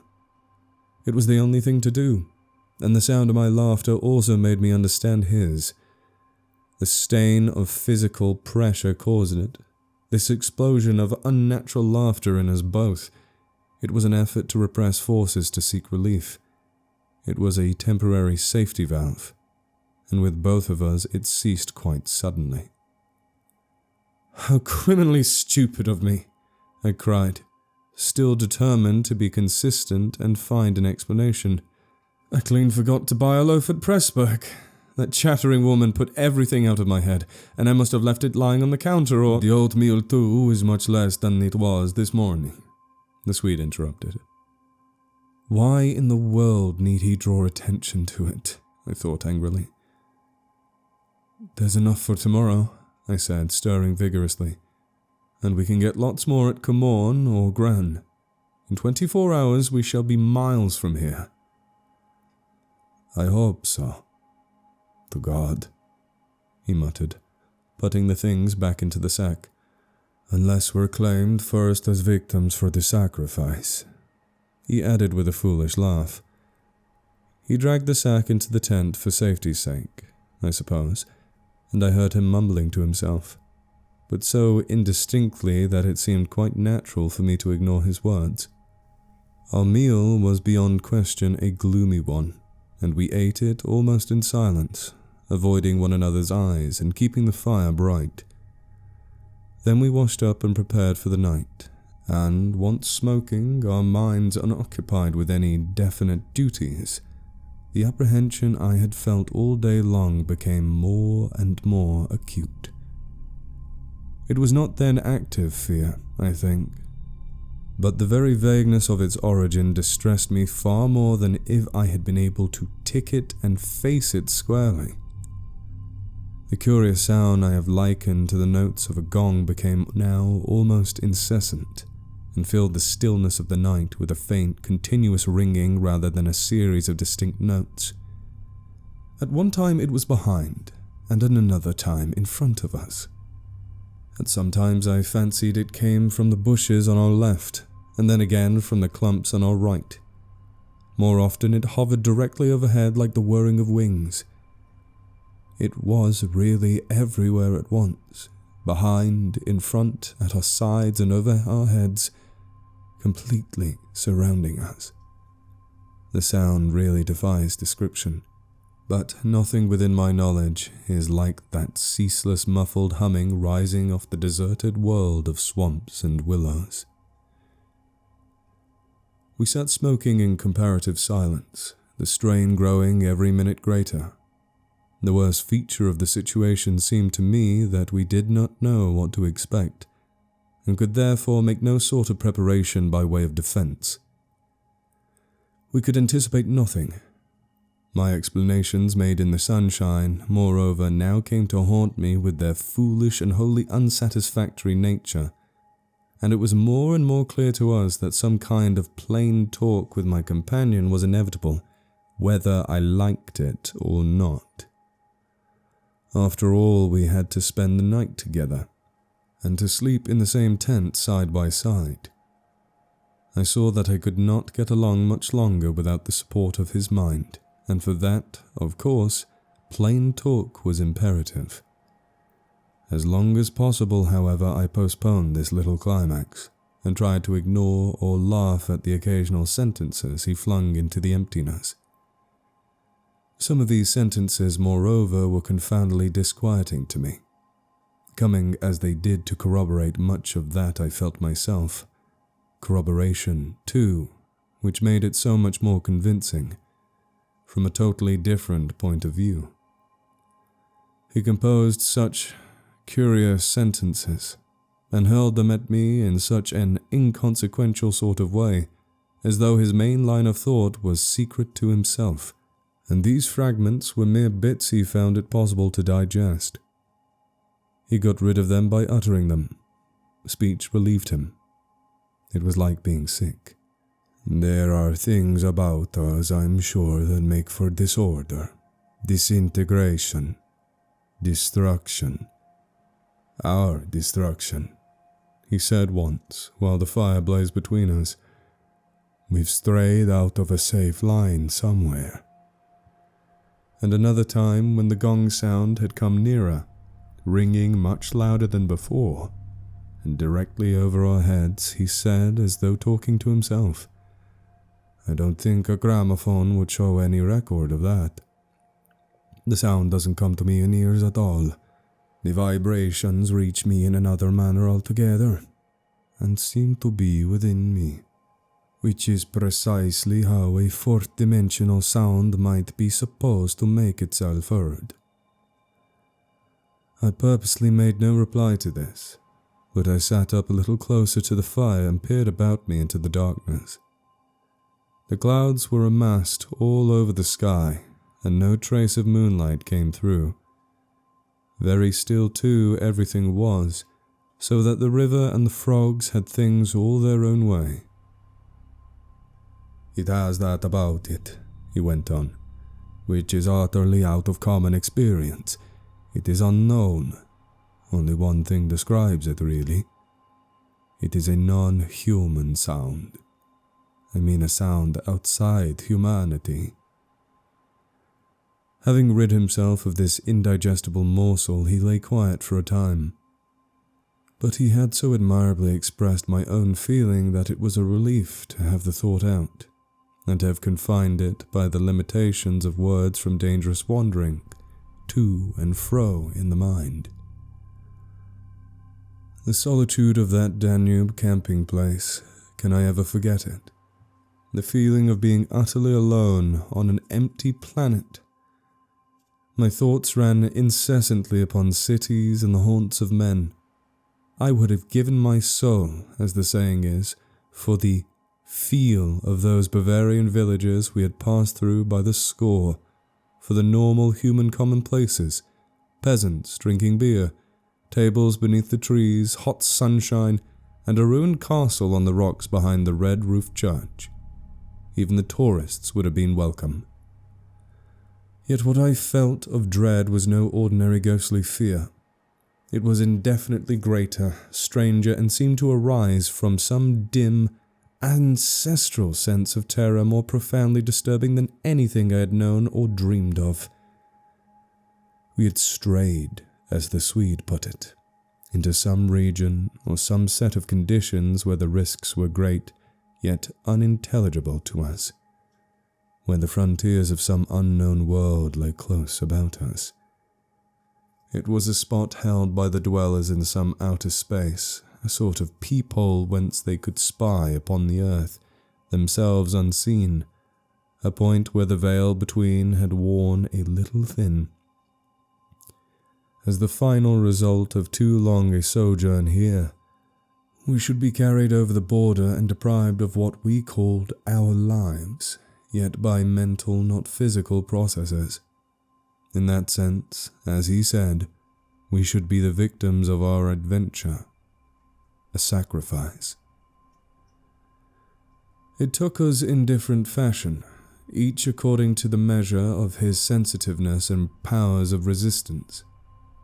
I translated it vaguely into a personification of the mightily disturbed elements, investing them with the horror of a deliberate and malefic purpose, resentful of our audacious intrusion into their breeding place, whereas my friend threw it into the unoriginal form at first of a trespass on some ancient shrine, some place where the old gods still held sway, where the emotional forces of former worshippers still clung, and the ancestral portion of him yielded to the old pagan spell. At any rate, here was a place unpolluted by men, kept clean by the winds from coarsening human influences, a place where spiritual agencies were within reach and aggressive. Never, before or since, have I been so attacked by indescribable suggestions of a beyond region, of another scheme of life, another revolution not parallel to the human. And in the end our minds would succumb under the weight of the awful spell, and we should be drawn across the frontier into their world. Small things testified to the amazing influence of the place, and now in the silence round the fire they allowed themselves to be noted by the mind. The very atmosphere had proved itself a magnifying medium to distort every indication.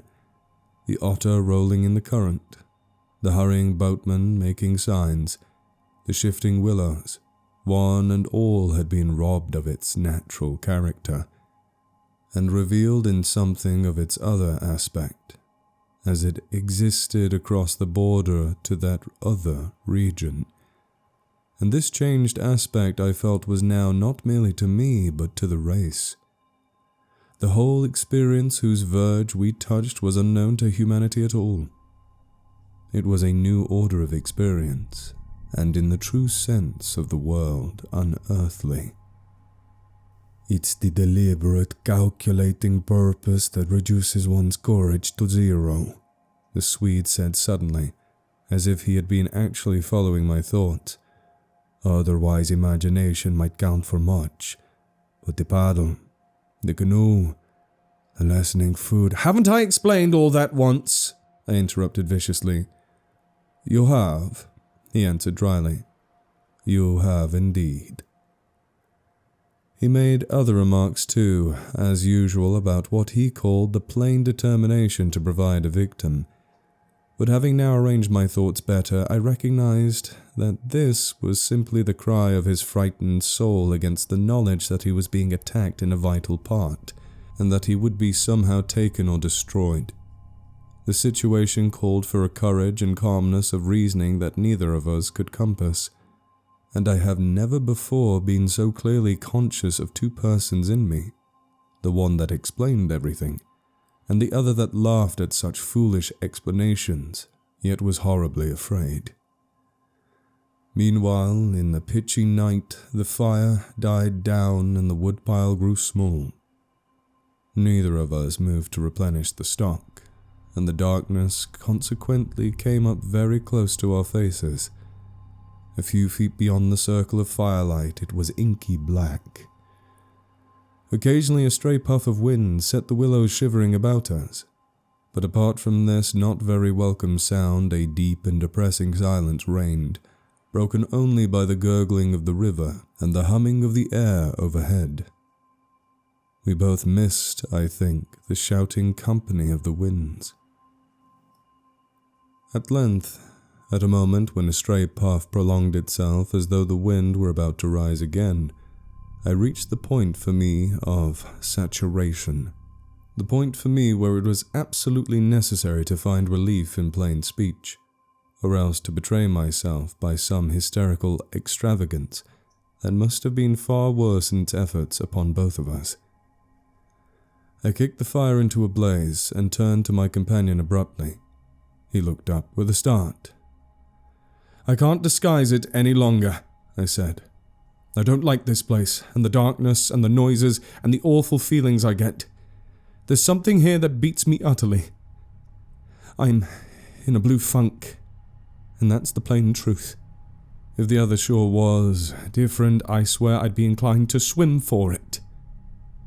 The Swede's face turned very white beneath the deep tan of sun and wind. He stared straight at me and answered quietly, but his voice betrayed his huge excitement by its unnatural calmness. For the moment, at any rate, he was the strong man of the two. He was more phlegmatic, for one thing. "It's not a physical condition we can escape from by running away," he replied, in the tone of a doctor diagnosing some grave disease.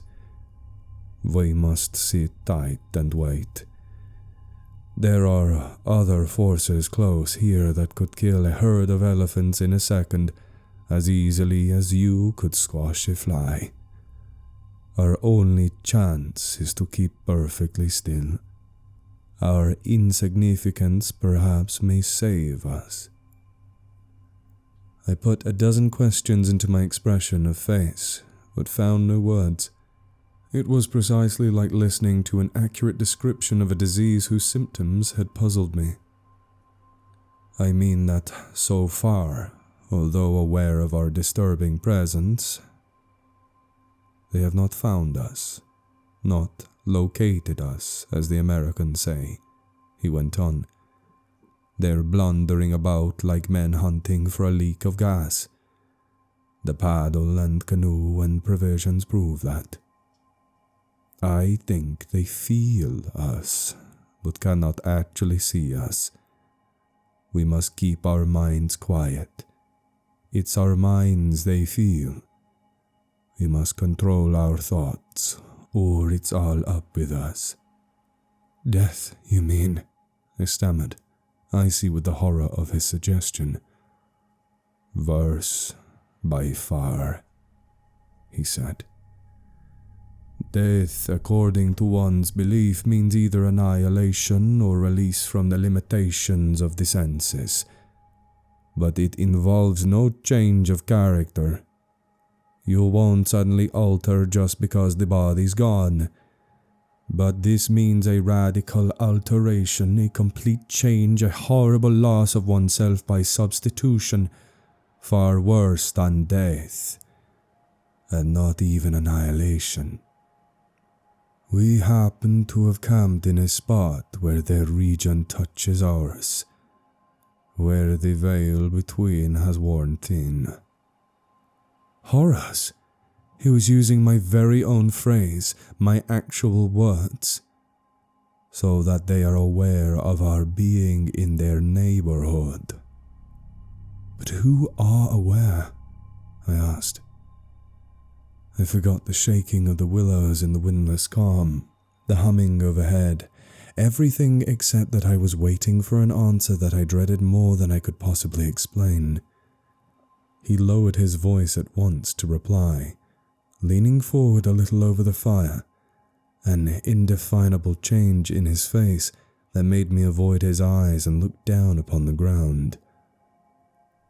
"All my life," he said, "I have been strangely, vividly conscious of another region, not far removed from our own world in one sense, yet wholly different in kind, where great things go on unceasingly, where immense and terrible personalities hurry by, intent on vast purposes compared to which earthly affairs, the rise and fall of nations, the destinies of empires, the fate of armies and continents, are all as dust in the balance.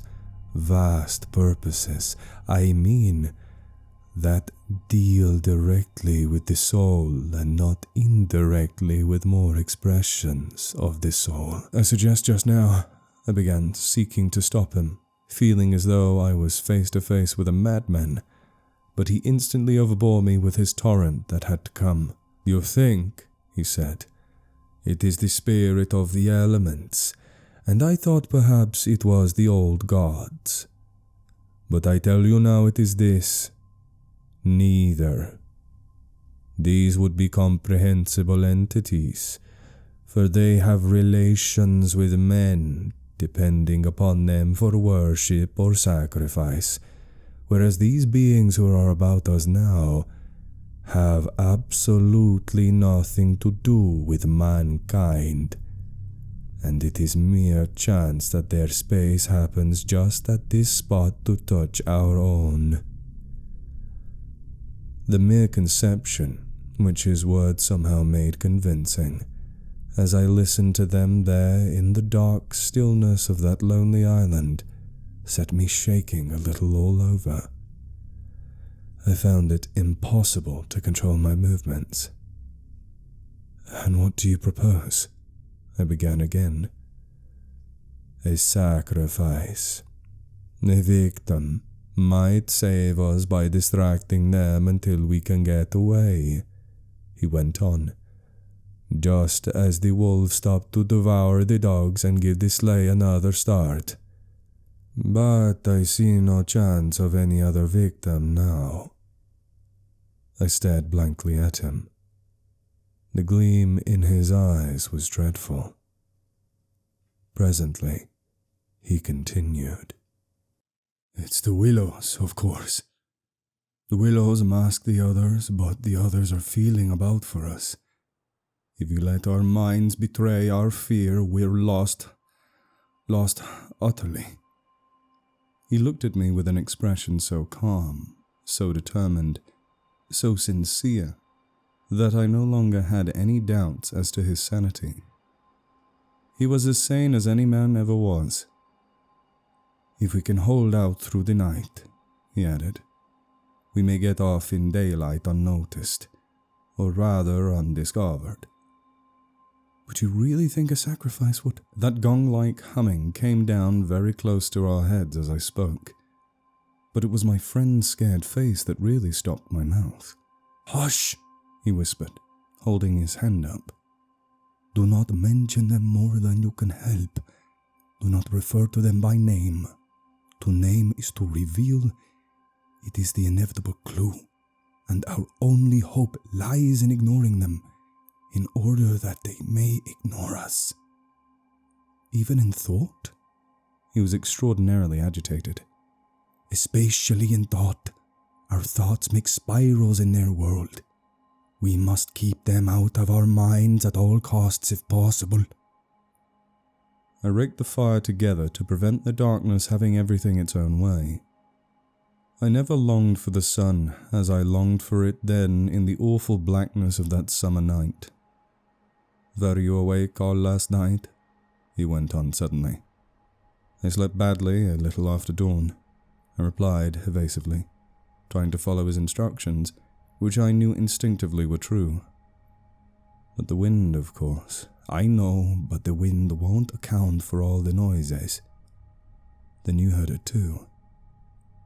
The multiplying countless little footsteps I heard, he said, adding after a moment's hesitation, and that other sound. You mean above the tent, and the pressing down upon us of something tremendous, gigantic? He nodded significantly. It was like the beginning of a sort of inner suffocation, I said. Partly, yes. It seemed to me that the weight of the atmosphere had been altered, had increased enormously, so that we should have been crushed. And that, I went on, determined to have it all out, pointing upwards where the gong-like note hummed ceaselessly, rising and falling like the wind. What did you make of that? It's their sound, he whispered gravely. It's the sound of their world, the humming in their region. The division here is so thin that it leaks through somehow. But if you listen carefully, you'll find it's not above so much as around us. It's in the willows. It's the willows themselves humming, because the willows have been made symbols of the forces that are against us. I could not follow exactly what he meant by this, yet the thought and idea in my mind were beyond question, the thought and idea in his. I realized what he realized, only with less power of analysis than his.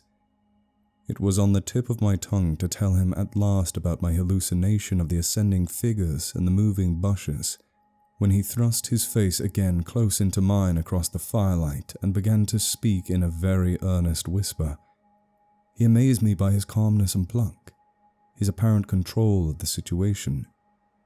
This man I had for years deemed unimaginative, stolid. Now listen, he said. The only thing for us to do is to go on as though nothing had happened. Follow our usual habits, go to bed, and so forth.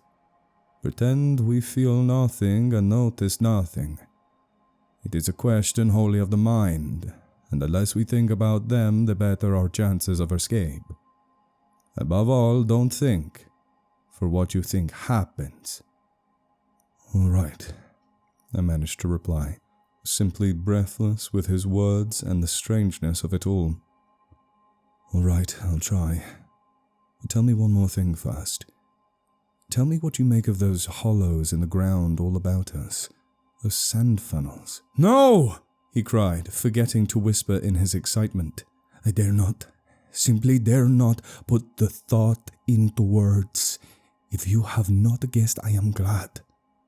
Don't try to. They have put it into my mind. Try your hardest to prevent their putting it into yours." He sank his voice again to a whisper before he finished, and I did not press him to explain. There was already just about as much horror in me as I could hold. The conversation came to an end, and we smoked our pipes busily in silence.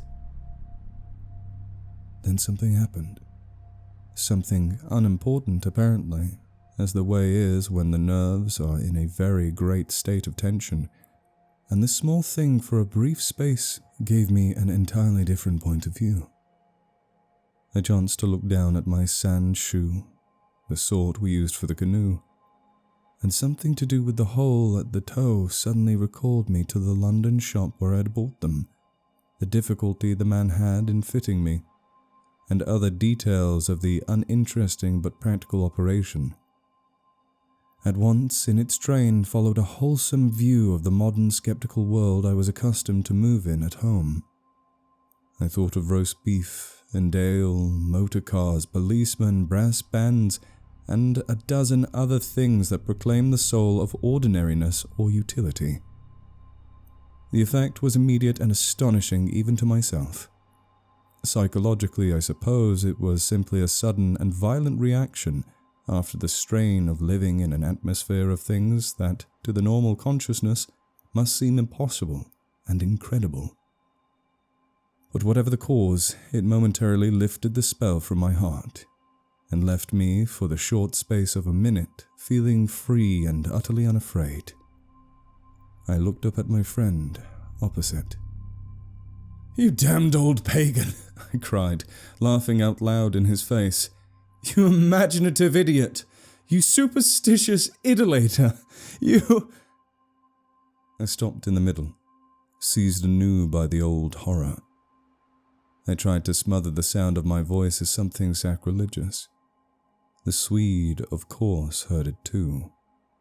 The strange cry overhead in the darkness, and that sudden drop in the air as though something had come near. He had turned ashen white under the tan. He stood bolt upright in front of the fire, stiff as a rod, staring at me. "After that," he said in a sort of helpless, frantic way, "we must go. We can't stay now. We must strike camp this very instant and go on, down the river." He was talking, I saw, quite wildly, his words dictated by abject terror, the terror he had resisted so long, but which had caught him at last. "In the dark!" I exclaimed, shaking with fear after my hysterical outburst, but still realizing our position better than he did. "Sheer madness! The river's in flood and we've only got a single paddle. Besides, we only go deeper into their country. There's nothing ahead for 50 miles but willows, willows, willows!" He sat down again in a state of semi-collapse. The positions, by one of those kaleidoscopic changes nature loves, were suddenly reversed, and the control of our forces passed over into my hands. His mind at last had reached the point where it was beginning to weaken. "What on earth possessed you to do such a thing?" he whispered with the awe of genuine terror in his voice and face. I crossed round to his side of the fire. I took both of his hands in mine, kneeling down beside him and looking straight into his frightened eyes. "We'll make one more blaze," I said firmly, "and then turn in for the night. At sunrise we'll be off full speed for Comorn. Now pull yourself together a bit, and remember your own advice about not thinking fear." He said no more, and I saw that he would agree and obey. In some measure, too, it was a sort of relief to get up and make an excursion into the darkness for more wood. We kept close together, almost touching, groping among the bushes and along the bank. The humming overhead never ceased, but seemed to me to grow louder as we increased our distance from the fire. It was very shivery work. We were grubbing away in the middle of a thickish clump of willows where some driftwood from a former flood had caught high among the branches, when my body was seized in a grip that made me half drop upon the sand. It was the Swede. He had fallen against me and was clutching me for support. I heard his breath coming and going in short gasps. "Look, by my soul," he whispered, and for the first time in my experience I knew what it was to hear tears of terror in a human voice. He was pointing to the fire, some 50 feet away. I followed the direction of his finger and I swear my heart missed a beat. There in front of the dim glow was something moving. I saw it through a veil that hung before my eyes like the gauze drop curtain used at the back of a theatre, hazy a little. It was neither a human figure nor an animal. To me, it gave the strange impression of being as large as several animals grouped together, like horses, 2 or 3 moving slowly. The Swede, too, got a similar result, though expressed it differently, for he thought it was shaped and sized like a clump of willow bushes, rounded at the top, and moving all over upon its surface. "Coiling upon itself like smoke," he said afterwards. "I watched it settle downwards through the bushes," he sobbed at me. "Look, by God, it's coming this way. Ho, ho." He gave a kind of whistling cry. "They found us." I gave one terrified glance, which just enabled me to see that shadowy form was swinging towards us through the bushes, and then I collapsed backwards with a crash into the branches. These failed, of course, to support my weight, so that with the Swede on top, we fell in a struggling heap upon the sand. I hardly knew what was happening. I was conscious only of a sort of enveloping sensation of icy fear that plucked the nerves out of their fleshy covering, twisting them this way and that, and replacing them, quivering. My eyes were tightly shut, something in my throat choked me, a feeling that consciousness was expanding, extending out into space, swiftly gave way to another feeling that I was losing it altogether and about to die. An acute spasm of pain passed through me, and I was aware that the Swede had hold of me in such a way that he hurt me abdominally. It was the way he had caught me in falling. But it was the pain, he declared afterwards, that saved me. It caused me to forget them and think of something else at the very instant when they were about to find me. It concealed my mind from them at that moment of discovery, yet just in time to evade their terrible seizing of me. He himself, he says, actually swooned at the same moment, and that was what saved him. I only know that at a later date, how long or short is impossible to say, I found myself scrambling up out of the slippery network of willow branches and saw my companion standing in front of me, holding out a hand to assist me. I stared at him in a dazed way, rubbing the arm he had twisted for me. Nothing came to me to say, somehow. "I lost consciousness for a moment or 2, I heard him say. "That's what saved me. It made me stop thinking about them." "You nearly broke my arm in 2, I said, uttering my own connected thoughts at the moment. A numbness came over me. "That's what saved you," he replied. "Between us, we've managed to set them off on a false tack somewhere. The humming has ceased. It's gone. For the moment, any rate." A wave of hysterical laughter seized me again, and this time spread to my friend too. Great healing gusts of shaking laughter that brought a tremendous sense of relief in their train. We made our way back to the fire and put the wood on so that it blazed at once. Then we saw that the tent had fallen over and lay in a tangled heap upon the ground. We picked it up, and during the process tripped more than once and caught our feet in the sand. "It's those sand tunnels," exclaimed the Swede, when the tent was up again and the firelight lit up the ground several yards about us. "And look at the size of them!"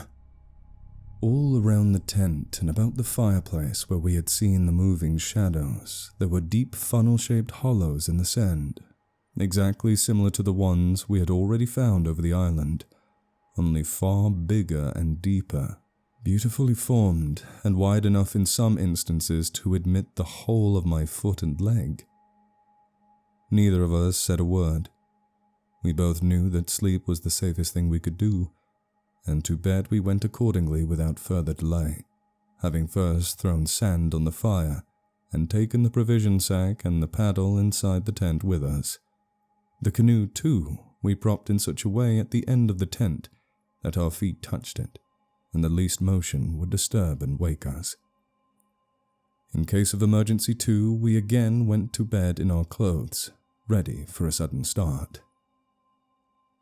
It was my firm intention to lie awake all night and watch, but the exhaustion of nerves and body decreed otherwise, and sleep after a while came over me with a welcome blanket of oblivion. The fact that my companion also slept quickened its approach. At first he fidgeted and constantly sat up, asking me if I heard this or heard that. He tossed about on his cork mattress and said that the tent was moving and that the river had risen over the point of the island, but each time I went out to look, I returned with the report that all was well, and finally he grew calmer and lay still. Then at length his breathing became regular, and I heard unmistakable sounds of snoring, the first and only time in my life when snoring has been a welcome and calming influence. This, I remember, was the last thought I had in my mind before dozing. A difficulty in breathing woke me, and I found the blanket over my face, but something else besides the blanket was pressing upon me, and my first thought was that my companion had rolled off his mattress onto my own in his sleep. I called to him and sat up, and at the same moment it came to me that the tent was surrounded. That sound of multitudinous soft pattering was again audible outside, filling the night with horror. I called again to him, louder than before. He did not answer, but I missed the sound of his snoring, and also noticed the flap of the tent was down. This was the unpardonable sin.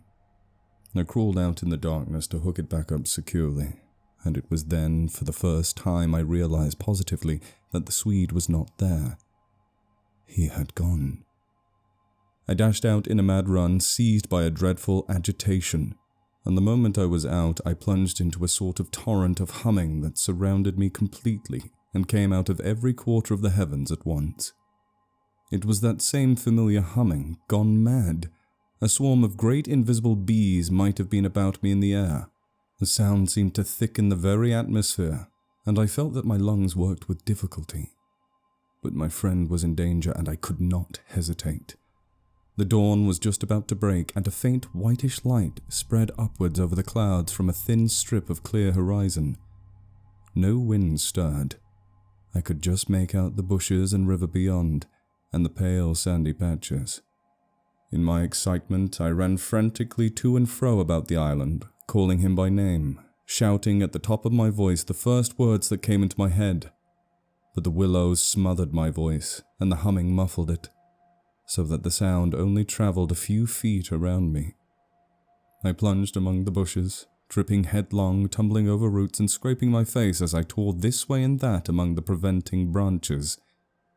Then, quite unexpectedly, I came out upon the island point and saw a dark figure outlined between the water and the sky. It was the Swede, and already he had one foot in the river. A moment more and he would have taken the plunge. I threw myself upon him, flinging my arms around his waist and dragging him shorewards with all my strength. Of course he struggled furiously, making a noise all the time just like that cursed humming, and using the most outlandish phrases in his anger about going inside to them and taking the way of the water and the wind, and God only knows what more besides, that I tried in vain to recall afterwards, but which turned me sick with horror and amazement as I listened. But in the end I managed to get him into the comparative safety of the tent and flung him breathless and cursing upon the mattress, where I held him until the fit had passed. I think the suddenness with which it all went and he grew calm, coinciding as it did with the equally abrupt cessation of the humming and pattering outside, I think this was almost the strangest part of the whole business perhaps. For he had just opened his eyes and turned his tired face upon me so that the dawn threw a pale light upon it through the doorway, and said, for all the world just like a frightened child, "My life, old man. It's my life I owe you. But it's all over now anyhow. They found a victim in our place."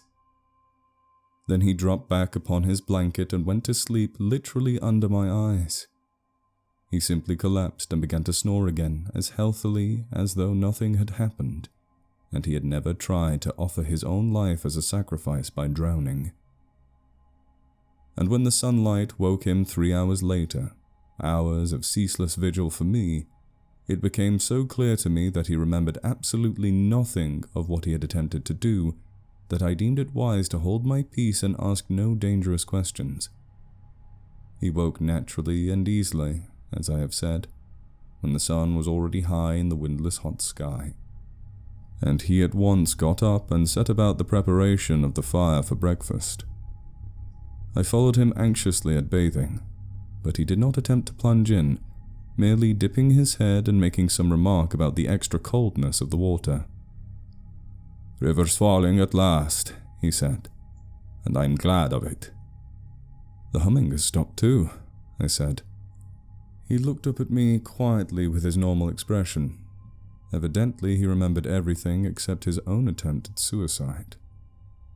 "Everything has stopped," he said, "because..." He hesitated. But I knew some reference to that remark he had made just before he fainted was in his mind, and I was determined to know it. "Because they've found another victim," I said, forcing a little laugh. "Exactly," he answered. "Exactly. I feel as positive of it as though... I feel quite safe again, I mean," he finished. He began to look curiously about him. The sunlight lay in hot patches on the sand. There was no wind. The willows were motionless. He slowly rose to his feet. "Come," he said. "I think if we look, we shall find it." He started off on a run, and I followed him. He kept to the banks, poking with a stick among the sandy bays and caves and little backwaters, myself always close on his heels. "Ah!" he claimed excitedly. "Ah!" The tone of his voice somehow brought back to me a vivid sense of horror of the last 24 hours, and I hurried to join him. He was pointing with his stick at a large black object that lay half in the water and half on the sand. It appeared to be caught by some twisted willow roots so that the river could not sweep it away. A few hours before, the spot must have been under water. "See?" he said quietly. "The victim that made our escape possible." And then I peered across his shoulder and saw that his stick rested on the body of a man. He turned it over. The corpse was that of a peasant, and the face was hidden in the sand. Clearly the man had been drowned, but a few hours before, and his body must have been swept down upon our island somewhere about the hour of the dawn, at the very time the fit had passed. "We must give it a decent burial, you know." "I suppose so," I replied. I shuddered a little in spite of myself, for there was something about the appearance of that poor drowned man that turned me cold. The Swede glanced up at me sharply, an undecipherable expression on his face, and began clambering down the bank. I followed him more leisurely. The current, I noticed, had torn away much of the clothing from the body, so that the neck and part of the chest lay bare. Halfway down the bank, my companion suddenly stopped and held up his hand in warning, but either my foot slipped or I gained too much momentum to bring myself quickly to a halt, for I bumped into him and sent him forward with a sort of leap to save himself. We tumbled together on the hard sand so that our feet splashed into the water, and before anything could be done, we had collided a little heavily against the corpse.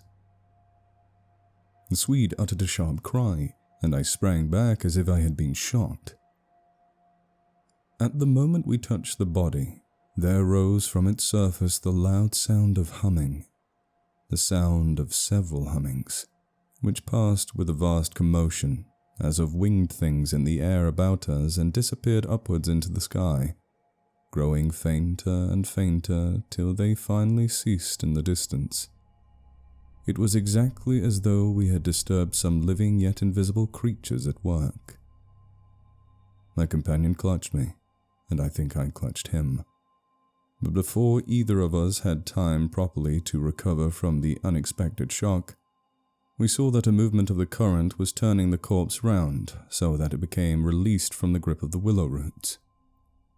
A moment later, it had turned completely over, the dead face uppermost staring at the sky. It lay on the edge of the main stream. In another moment, it would be swept away. The Swede started to save it, shouting again something I did not catch about a proper burial, and then abruptly dropped upon his knees on the sand and covered his eyes with his hands. I was beside him in an instant. I saw what he had seen. For just as the body swung round to the current, the face and the exposed chest turned full towards us, and showed plainly how the skin and flesh were indented with small hollows, beautifully formed, and exactly similar in shape and kind to the sand funnels that we had found all over the island. "Der mark," I heard my companion mutter under his breath. "Der awful mark." And when I turned my eyes again from his ghastly face to the river, the current had done its work, and the body had been swept away into midstream and was already beyond our reach and mostly out of sight, turning over and over on the waves like an otter.